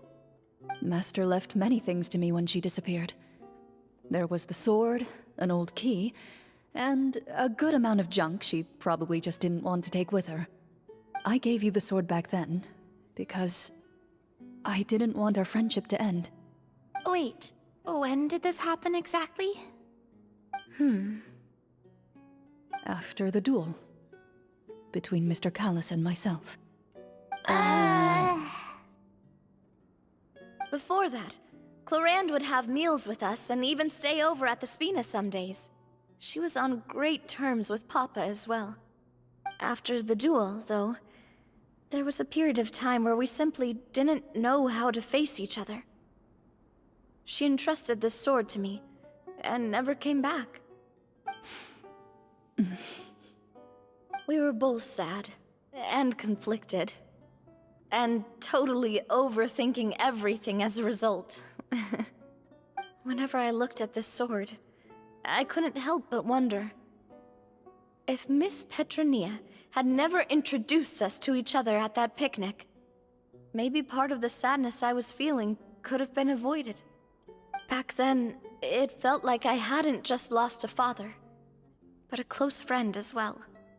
No one can change the past. The most important thing is that you two found your way back to each other and can enjoy things like this together. Yep, you're right. I'm sorry, you two. I didn't mean to bring up any sad memories. Think nothing of it. No one here is at fault.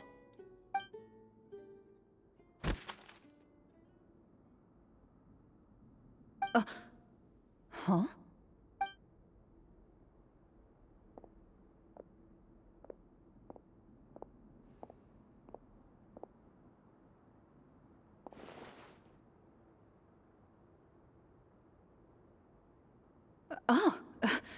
Looks like the next part of our script is here. Perfect timing. The situation was really starting to get desperate. And not just because of the prison thing. From Clarenne's face, Paimon really can't tell if it's good news or bad news. Water continues to drip from the ceiling. In this lightless dungeon, you lack a reliable way to tell how much time has passed.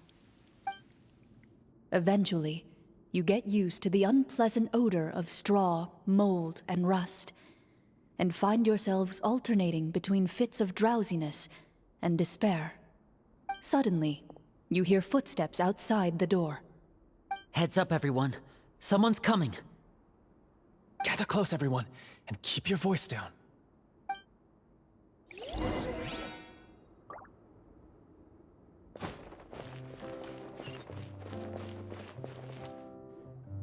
Who are you?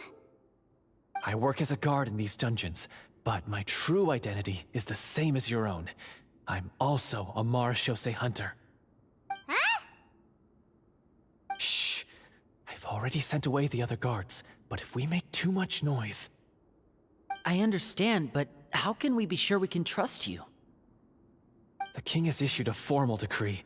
In light of the irrefutable proof of your crime, you're to be executed before tomorrow's sunrise. If you want to escape, it has to be now. Executed? We barely did anything! Monsters appearing at the same location as the treasure. Could this entire thing have been a trap? There will be time for speculation once we're out of here. As for my identity, I have no way to prove that to you just yet. Infiltrating the capital was difficult, and finding a chance to speak with you has taken a lot out of me. I could go on, but I think we can all agree that now is not the time for details. Have you seen our weapons anywhere, sir? Don't worry, I brought them with me. They're just behind the door. Still, these weapons alone won't be enough to defeat the true enemy behind the scenes. His faction is too powerful. The guards are all under his control, and he's even stationed a number of golems in various rooms throughout the palace. To defeat him, you must find a secret vault. It is said that within that vault, the Marashose hunters of the past left behind a treasure with the power to defeat the sorcerer. You're not coming with us? No, I'll remain in the dungeons to deal with the guards. I'll try my best to distract them so they don't go after you. As long as my identity is not revealed, I'll be able to aid you when the final battle comes. In that case, please stay safe. Thank you for your concern. I will do my utmost. As for the location of the vault, here, this map should lead you there.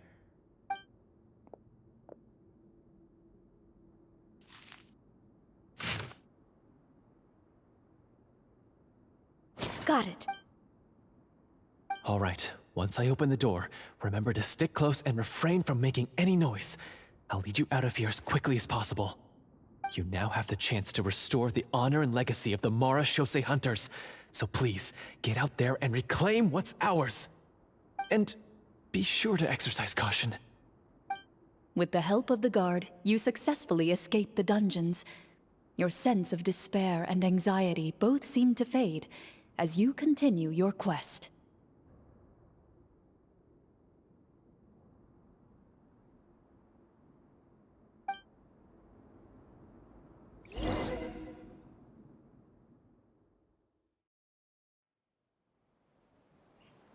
Wait, we didn't get to use our skills at all while we were in prison. Who knows when we're gonna get the chance to use that cool summon spell?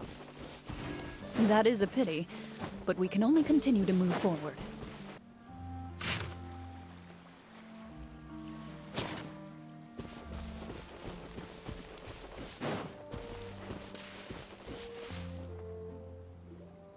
This should be the place marked on the map. This bit of rock certainly looks suspicious. Well, I'd say an investigation's in order then. Plus, if all else fails, we can just blow it up. Wow, you really meant that! Before you lies a serene stretch of open water, its surface shimmering a brilliant shade of sapphire blue. Well, guess this means it's time for a swim!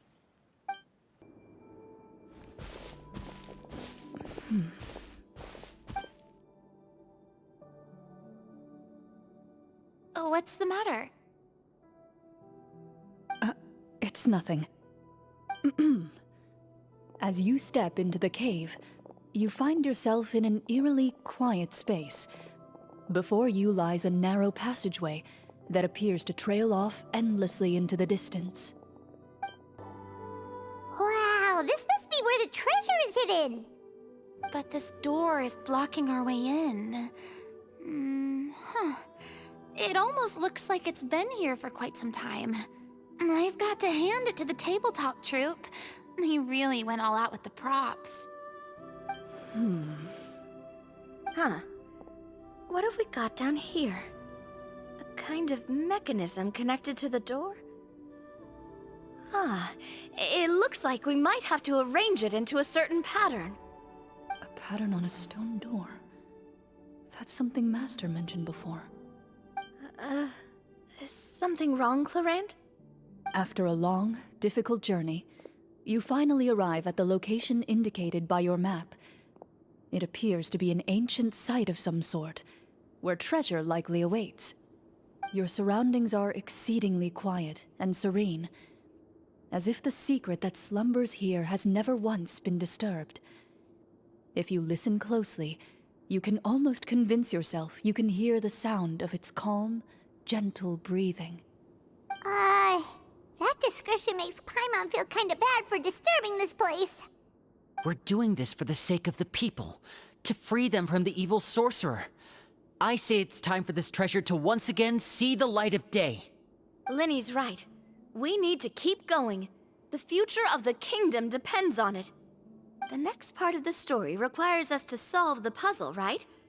Let's start exploring the area. Yes, that should be fine. Something feels off about all this. Guess I'll just have to improvise.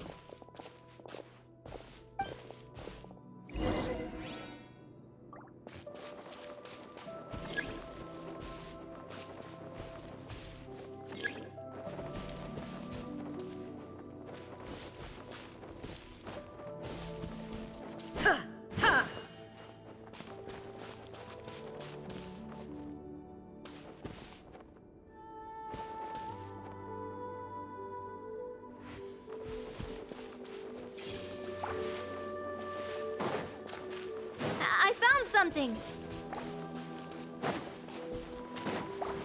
Found something here, too.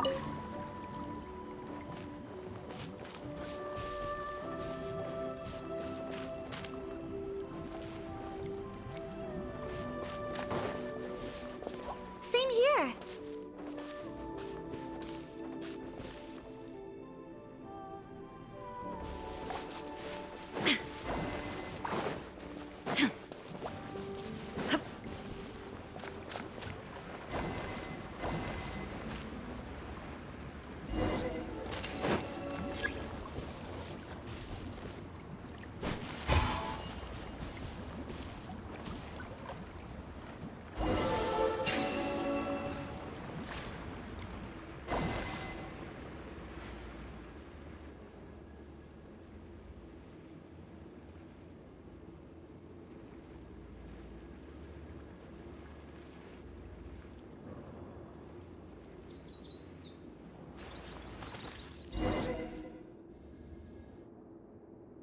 It worked!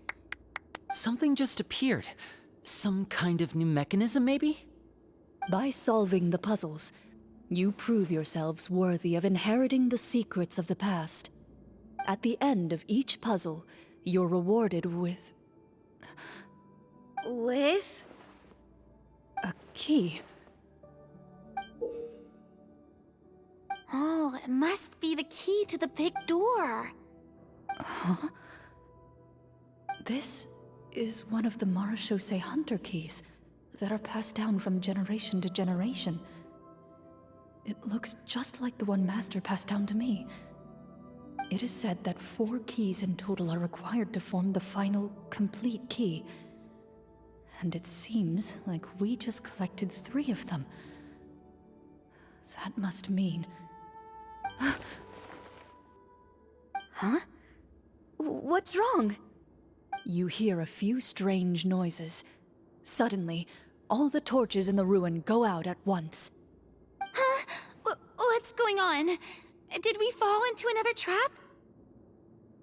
For the sake of immersion, please close your eyes, everyone. Without the torches, the space is now completely dark, and you cannot see anything.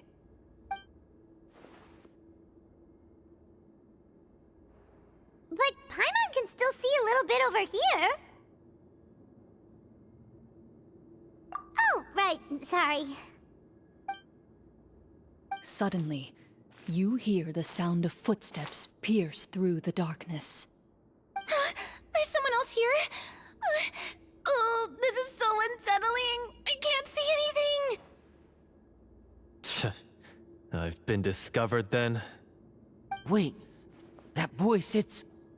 You recognize the voice as belonging to the guard who led you to this place. It appears he now covets the treasure for himself, and has come to stake his claim. Oh, so this is just part of the script. Then I can probably relax. Well, if we can't see anything, that means we can't fight to the fullest of our abilities. Should we retreat for now? Judging by the way he's holding his sword, he must be a real Marechaussee hunter. But this isn't part of the script. Retreat? That's not the hunter way. If it's dark for us, then it's dark for him. We choose to fight. Your choice is noted. Please keep your eyes closed until I tell you the torches have been relit. This battle will be in the dark. You got it! Well then, let us begin.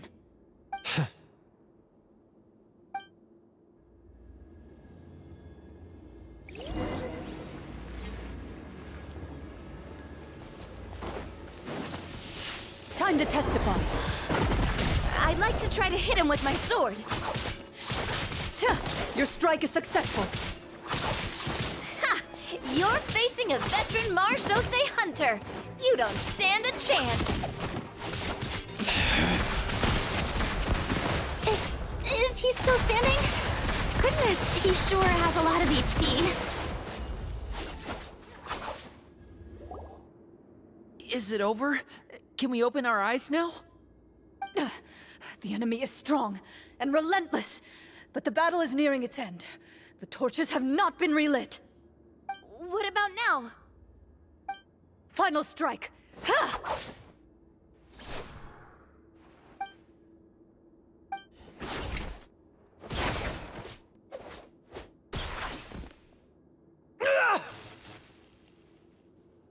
Oh, well, did we get him?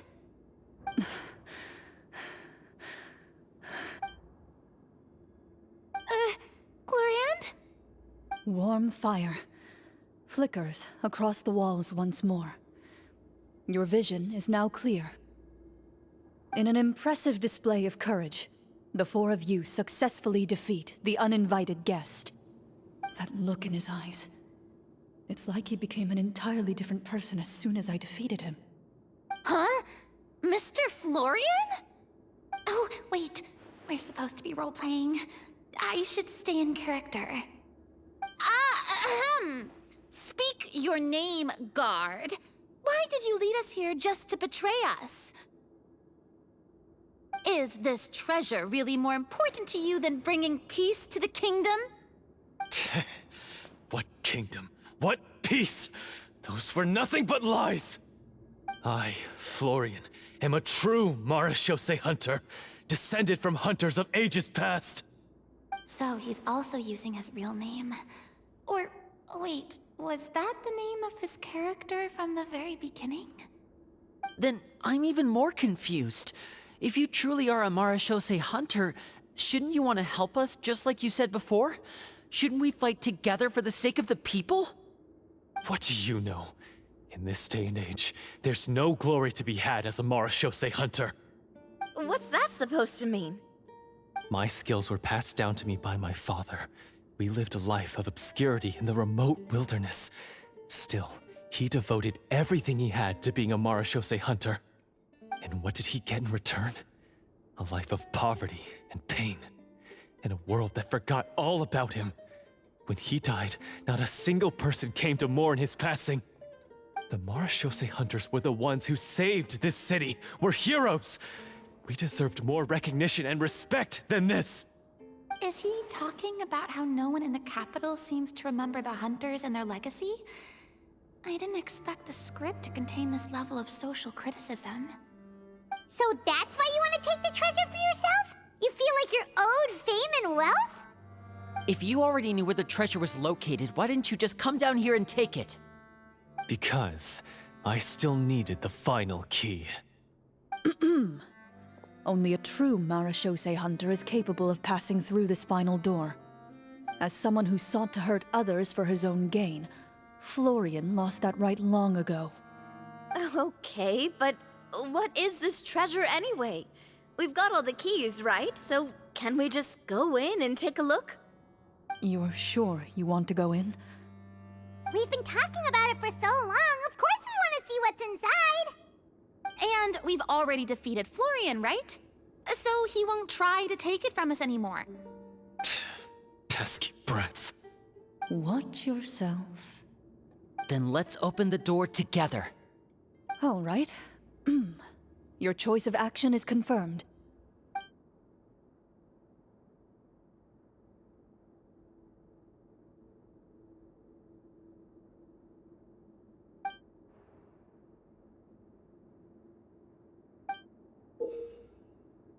Before you, the door to the treasure, sealed and undisturbed for more than 100 years, finally swings open. You hear the shrill wail of the door hinge as it rotates for the first time after years of disuse, almost like a sleeping giant letting out an extended yawn. You get the impression that the secrets buried behind this door might be just as heavy as the sound you just heard. It's open! Come on, let's go in! Paimon wants to see what's inside! Ooh, me too!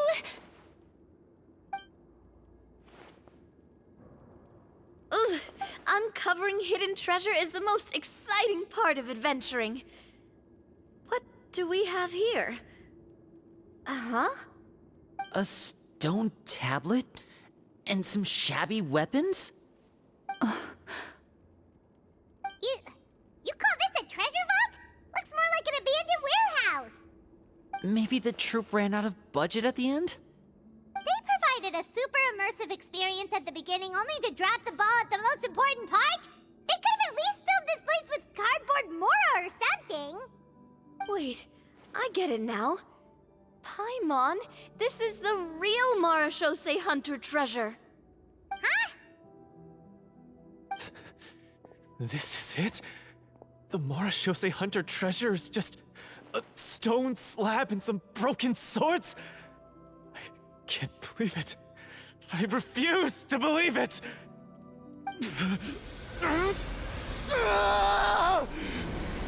Whoa, are you okay? The Marashose Hunter before you appears to suffer a serious mental breakdown.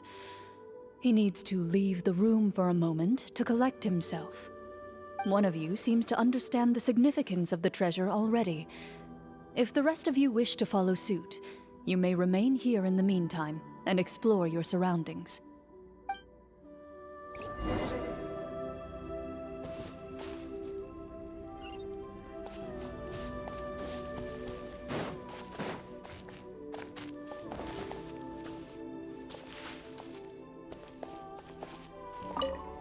Walter.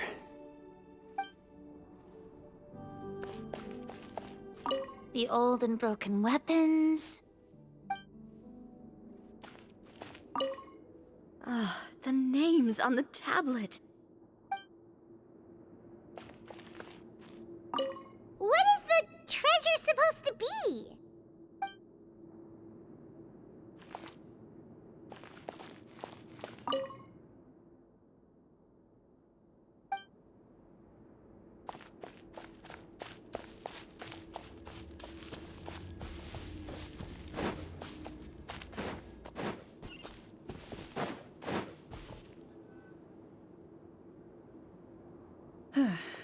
So, how are you doing? Feeling any better? What just happened? Do you remember how you got here? Or what happened to your body just now? I remember now. I brought you here because I wanted to... The explosives in the cave! You mean these? Huh? How did you... I could tell something was off the moment I stepped into this cave, so I kept an eye out. I've already dismantled the whole thing. So the strongest champion duelist in all of Fontaine saved the day once again. Guess I shouldn't be surprised. It would seem your skills as a Marashose hunter are as sharp as ever. I deserve some answers, don't you think? Tell me why you wanted to lure me here. Everything you said earlier sounded like the truth. Luckily, your monologue was dramatic enough to convince my friends you were just role-playing. I don't know. I just always felt like there was something in my heart that didn't belong to me. Something agitated and angry. Who knows? Maybe it was my own anger all along. I could never really tell. The feelings about my father and the other Marashose hunters are real.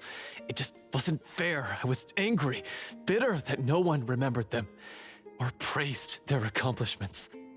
I don't know when it started, but at some point, my anger came to completely consume me. At that point, I remembered the legend my father used to tell me. The one about the treasure. But if the treasure was all you cared about, why plant all those explosives? Wouldn't they just destroy the treasure and bury you along with it? I can't remember. My head is a mess. It felt like there was this voice telling me to eliminate the hunters, but now it's gone. From your description, I suspect you were dealing with a Devorator. Devorator? Oh, your master... your father, I mean, never talked about it? It was a kind of monster that was active several centuries ago. No, I've heard of it. I'm just not sure why you suddenly... Wait, it can't be. The seal! The seal? My family has served as Marashose hunters for many generations. But the title and swordsmanship weren't the only things passed down over our line. There was a seal as well. My father instructed me to always watch over that seal and maintain it regularly. He said it had been passed down over a truly ancient age, and protecting it was our clan's most important duty. But I neglected that duty after he died. I finally decided to come down and check on it one day, and that's where my memories become fuzzy. The Devorator would be a formidable adversary for any mortal being, even ones as capable as the Hunters. If you lacked the power to completely destroy it, you could easily fall prey to its influence and corruption. In light of this, some Marashose hunters chose to seal the Devorator away, in the hopes that a permanent solution would come with the passage of time. I heard it has the power to amplify the obsessions and desires in people's hearts, to the point where they overtake you entirely. It would seem I'm not just lacking in skill with a blade, but in mental fortitude as well. And yet, you were able to retrieve 3 of the 4 keys. If I remember correctly, each was entrusted to a respected and capable hunter. How did you manage it? One of them belonged to my father. The second I stole from a different hunter. And the third... was one that I snatched while the person was on the way home from the tavern. I nearly died in that alley. I know just how strong you are. It's as clear as day to everyone in Fontaine. I observed you from dusk to dawn, but could never find any opportunity to sneak up on you. I never even saw you drink a single glass of liquor. The only way I could think to obtain that last key was to lure you here using your hobby, and then... Oh, I get it now. That monster, it wanted to bury you here alongside the treasure. I won't comment on anything else, but the script was good. Well, I did pour my heart and soul into it. The stories my father used to tell me about the glory of the heroic Marashose hunters and how they came to be forgotten. It's more than just a story. Huh? You're proud to be a hunter. You're still holding onto that part of yourself, no matter how small. I have done so many despicable things. I have nothing to be proud of. Then explain the purpose of the evil sorcerer in your story. Huh? Isn't he the true antagonist? The one who sought nothing but his own gain, and used the people as pawns to attain it? In your heart of hearts, he was the one you truly wanted to defeat. But I've already tainted my sword. I no longer have any right to... Wake up, Florian. Remember how you introduced yourself earlier. Do you really think the hunters acted out of a desire for honor and glory? Or to be loved and acknowledged by the people? What did your father teach you about our order? You do not wield your sword for yourself, but to protect those you serve. There's nothing special about a blade. It's the intentions of the wielder that matter above all else. Do you still not understand? Even after seeing the treasure for yourself? The contents of that room, they represent the true legacy the hunters left behind. You're right. I am a Marashose hunter. It's time for me to redeem, no, to finally serve the people I vowed to protect all along. I wouldn't be so quick to push aside the need for redemption. I know. That's a charge I won't bother to defend myself against. Good. Then, come with me, and help me see the script through to the end. Huh? See the script through to the end? But there's no more script left. Never finished it, huh? No, I mean, I wrote the script with the sole purpose of luring you all here. There was no reason to write beyond this point. Then we'll just have to keep writing it. The evil sorcerer still needs to be defeated. You mean the Devorator? Are you saying I have to make up the rest of the script as we go along? Is that really so hard? You've already written most of it. Surely you can write an ending where the hunters win and justice prevails. I'll be there to help you too. You aren't afraid your party will fall into danger? I know what my friends are capable of, and they're all quite skilled. Besides, I need their help. Then, are you going to tell them the truth about all this? I don't intend to spoil the fun. Sometimes, protecting dreams and fantasies is more important than exposing the truth. Don't you think?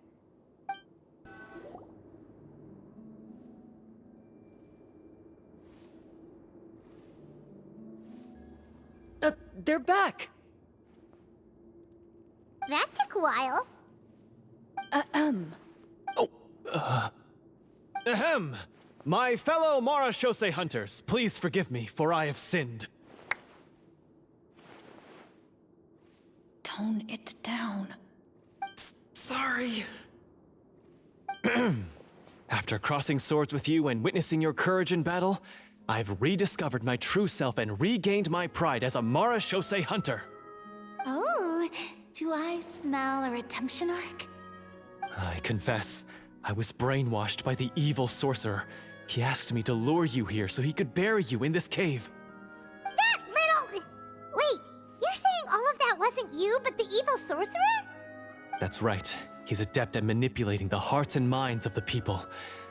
I fell under his influence because I did not possess a strong enough sense of will. Huh! And how are you going to prove that you're a changed man? We're not going to fall for the same trap twice. To be perfectly honest, I only came to my senses after seeing the treasure. It reminded me of my father's past teachings. The treasure was actually... The names of all the Marashose hunters from ages past and their weapons? Wait, you already know? Of course. Don't underestimate a veteran role player's exploration skills.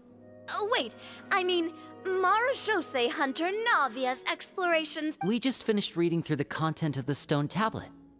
That tablet recorded the lives of some fascinating people. For example, this Marashose hunter called Est. She inherited the responsibilities of the Golden Hunter and passed judgment on many people. But in private, she had a very easygoing personality. Her favorite pastime was singing and dancing with her friends, and she was said to have a beautiful voice. So, she was just like you. Oh, you really think so? Well, when you put it that way, I suppose I also have a few things in common with this Walter. Working as an executioner, he supposedly used a countless number of tricks to confound his enemies in battle. Oh, if only I could have seen the feats of magic he pulled off back then. Their lives were all so exciting. You could write so many cool books about their accomplishments. How could they have all been forgotten? Because they chose to be. To hunt monsters that only appear in the shadows, you must also operate in the dark. To be a Marashose hunter is to willingly give up on wealth and fame. Then this stone tablet must have been left behind by their companions. That's right. Few Marashose hunters ever revealed their identity to the public. They always protected the city from the shadows. The only time they spoke of their accomplishments would be at night, when they gathered with their fellow hunters in front of the bonfire to share stories of the monsters slain by their hand. So, this tablet was created not so that the hunters would be remembered by the people, but so that they would be remembered by each other.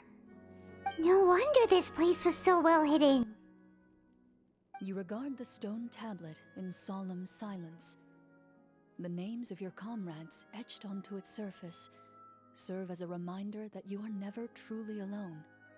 The tablet proves that, although a hunter walks a shrouded path, it is not a solitary one. There will always be those who walk beside you, a fact that remains as true today as in ages long past. Their legacies shall continue to be passed down from generation to generation, as everlasting as the stone onto which their names are carved. Father, you once told me that I should seek out the treasure if I ever became lost. So this is what you wanted me to find.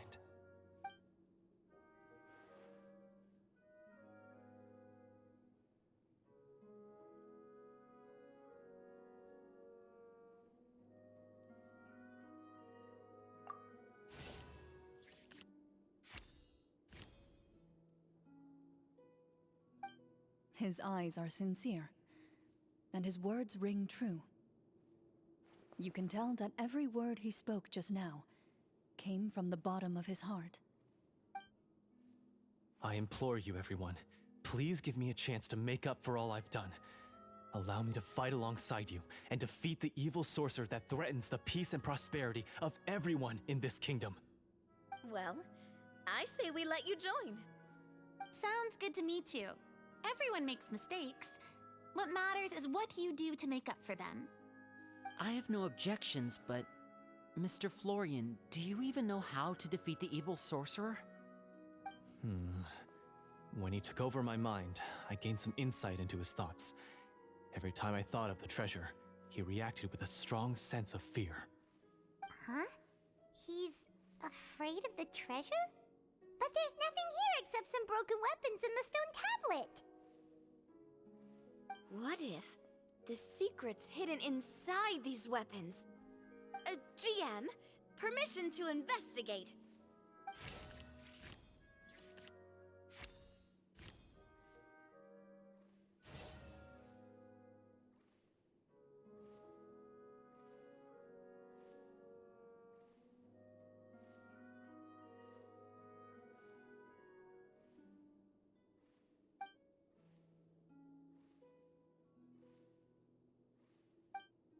At first glance, the weapons appear absolutely ordinary. But as you observe them, you notice a faint energy emanating from within. These blades have slain countless monsters. Though it's been a long time since they were used in battle, their edges remain sharp, as if they're simply waiting for the next worthy hunter to carry on their legacy.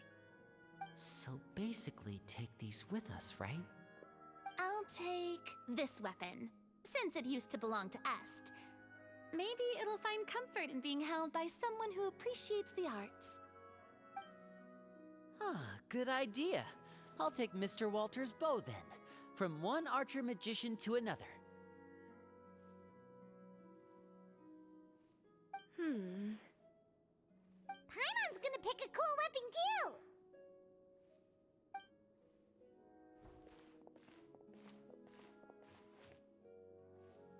As you grip your weapons, you can almost feel the will of past hunters coursing through your being. It's a feeling of courage, determination. A silent vow passed down from generation to generation that says, eradicate the monsters, no matter the cost.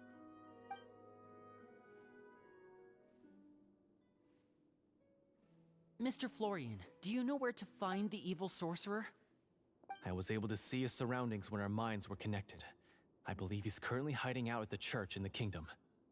We must be extremely careful. He's spent so long living among monsters that he's now taken the form of one. He will not be easily defeated. Then why don't we explore some more and try to find some higher level gear? We don't want to just fight him and lose, right?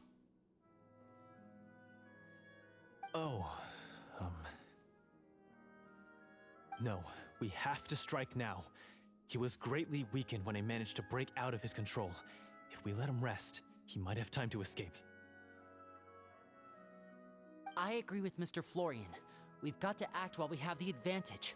Don't forget, the people of the capital are counting on us. Yeah, now that we've got a plan, there's no point in waiting. The longer this drags on, the worse it will be for everybody. Yes, yes, that's what's called... Yes, that's exactly right. All right, you've persuaded Paimon. Mr. Florian, please, lead the way. Of course. Follow me. He had to set up so many scenes today, and now he has to join in for this last part. I really don't envy his job. Finally, you decide to slay the evil sorcerer and bring peace back to the kingdom once and for all. As you walk away, you feel the gaze of the stone tablet at your back, as if all the hunters of the past are wishing you success in the battle ahead and awaiting your triumphant return. Finally, you arrive at the church Florian described. As you approach, an ominous aura surrounds you. You get the sense that your enemy is close at hand. How strange. This uneasy feeling seems so real. How did they manage that? Now, it is time for the final battle. Let's go!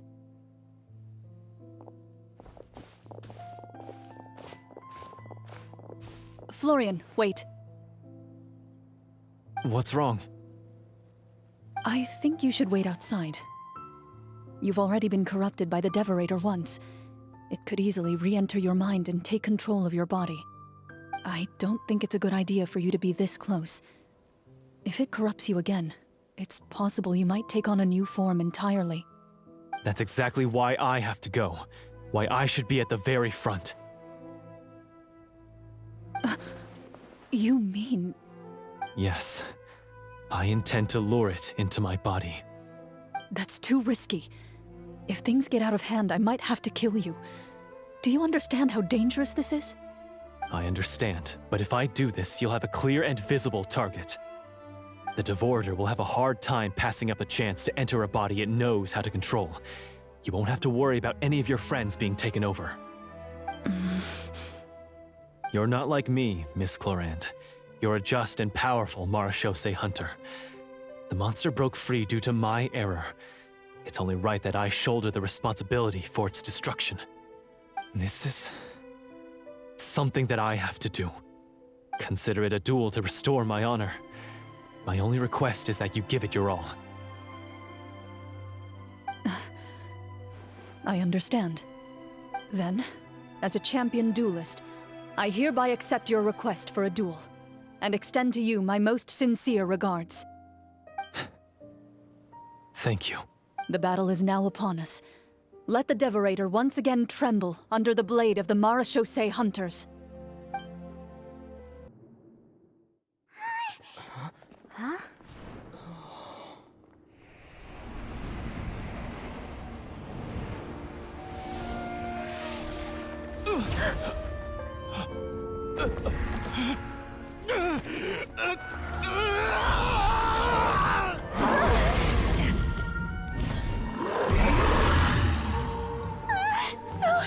So lifelike!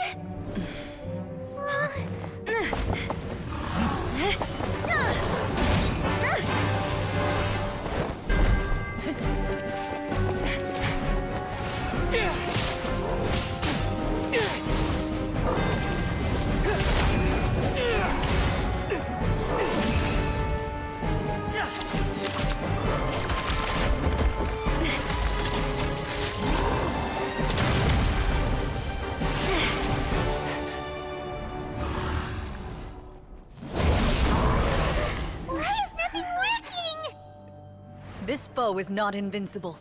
You hold the treasure, the power to defeat it, in your own two hands.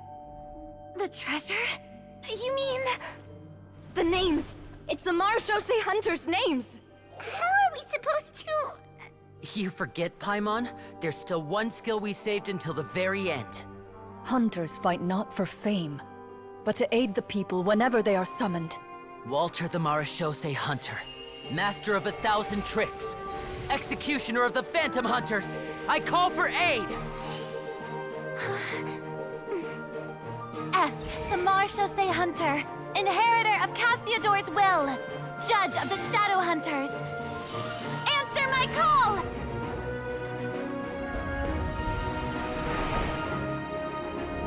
Petronia, protector of justice and order. The hunter I respect the most. Thank you for saving my friend, the best one I'll ever know. Please, lend us your strength.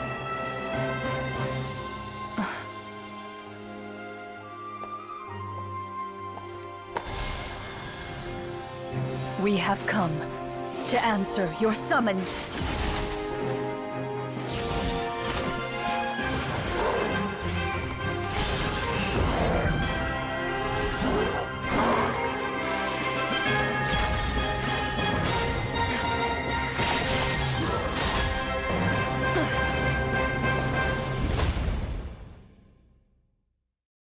And so, the monsters were eradicated, and the sorcerer was defeated.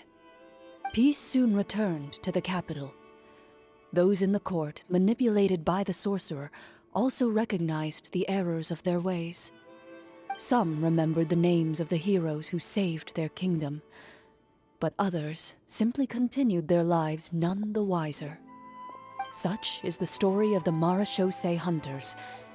They pursue the phantoms in the darkness and exterminate all who pose a threat.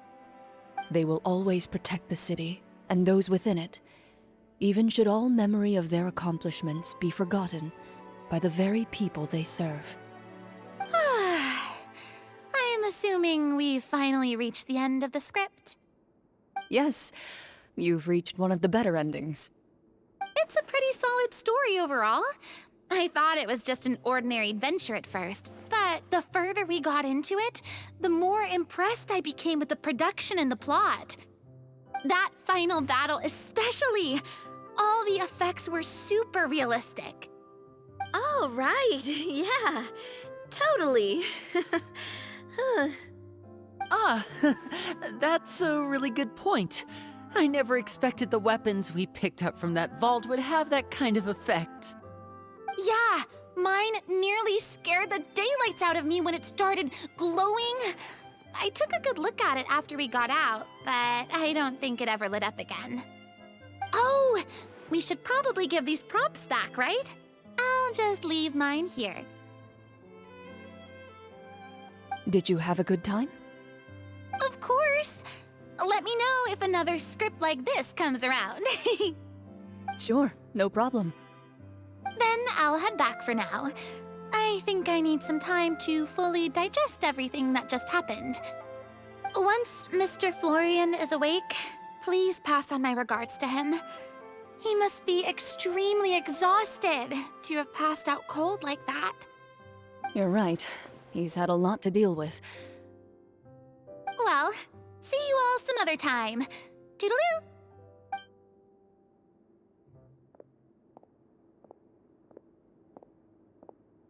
Okay, so, can I ask now?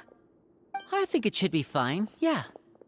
What in the world was going on back there? So you saw through all of that? That time in the cave when you told us to close our eyes, it'd be weirder if we didn't notice anything. I was dying of curiosity the entire time. I mean, you did a pretty bang-up job of pretending nothing had gone wrong. Farina actually looked like she thought all of it was planned. Guess none of us wanted to be the one to break the illusion. What are you all talking about? Oh, wait. Don't tell me Paimon never... Oh, this is all my fault. It's not too late to cover your ears. Here, Paimon, I'll do it for you. Bit late for that, don't you think? You're saying everything that happened back there wasn't actually part of the script? It's probably more accurate to say this was never a real scripted story to begin with. What? So loud. My head. Hey, you! Get up right now and explain yourself! I'm shaking, please! Oh, my head.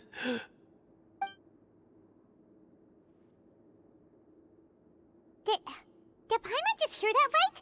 You guys made up that whole last part on the spot? It's not nice to lie to people, but Paimon's gotta admit, that was a really good story, Florian. Oh, and nice improvisation, Clorinde! Yeah, it was like watching a magician improvise a spectacular magic trick after forgetting an important prop. If Paimon knew something was wrong with that vault, she would have floated straight in the opposite direction. Everything was under control. As if you've ever described a situation as being out of control. I'm pretty sure any situation you consider to be easy to handle would scare a reasonable person half to death. Guess I'm just used to it. You must run into a lot of unexpected situations then. That explains why you're so good at coming up with things on the spot. As for you, Florian, I know there's no excuse for what I did. I'll turn myself into the guards at once, confess my crimes, and accept any punishment that comes my way. I would say you've already suffered more than enough. What? You may have been blinded by fame and fortune in the beginning, but your actions during the final battle had proven you to be a true Marechaussee hunter. You'll be far more used to the city above ground than below. Your job as a hunter is more important. But... Of course, you'll still need to take the keys and pay a personal visit to the 2 hunters you wronged. Prepare to accept any terms they give you as well. Yes, of course. As far as I'm concerned, though, your showing in the duel was enough to prove your honor. Then I'll do exactly as you said. I'll go return those 2 keys right now. Thank you so much, everyone. I'll do my best to prove myself worthy of the second chance you've given me. I swear this on my name and honor as a Marechaussee hunter. Until we meet again, everyone.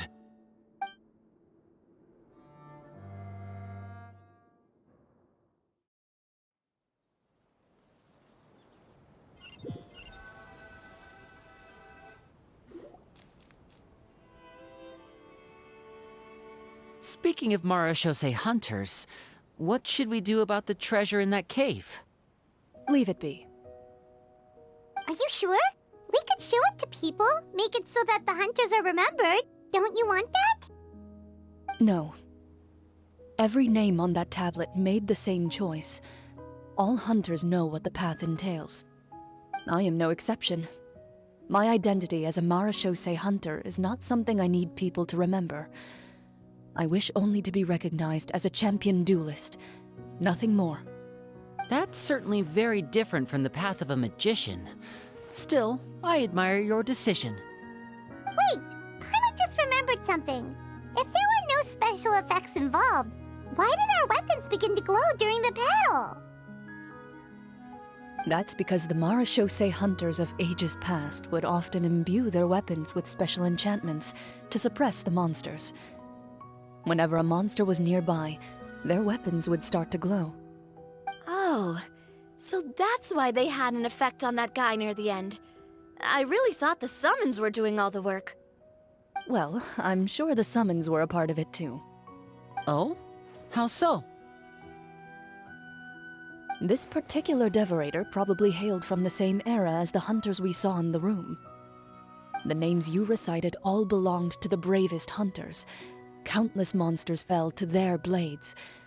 That's likely why the devorator visibly reacted when you said them out loud. So the names held the power all along! Navia, everything you said during your summon. Huh? Oh, I meant what I said. I mean, it was true to my character, so yeah, I'm glad you heard it. Just don't make me repeat myself. It's embarrassing. I really appreciated those words. All right. Don't get all sentimental on me. Anyway, let's not talk about that anymore. I'm going to go on ahead. Don't fall too far behind now. She ran off! I should probably head back as well.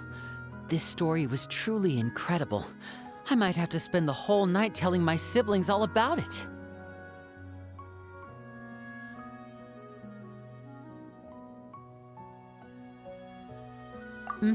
Goodbye.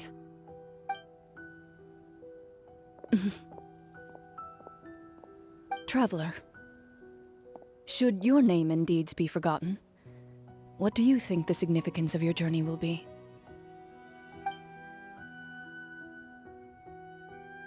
I suppose the significance would be the journey itself and the world we helped create. There's still value in the time I shared with everyone here, in the things we were able to accomplish, even if no one remembers them. A great answer. I'll remember it. Me? The Marachose hunter says nothing in response to that question.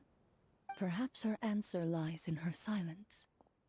An unspoken vow left to echo through the night. The path she walks needs no explanation.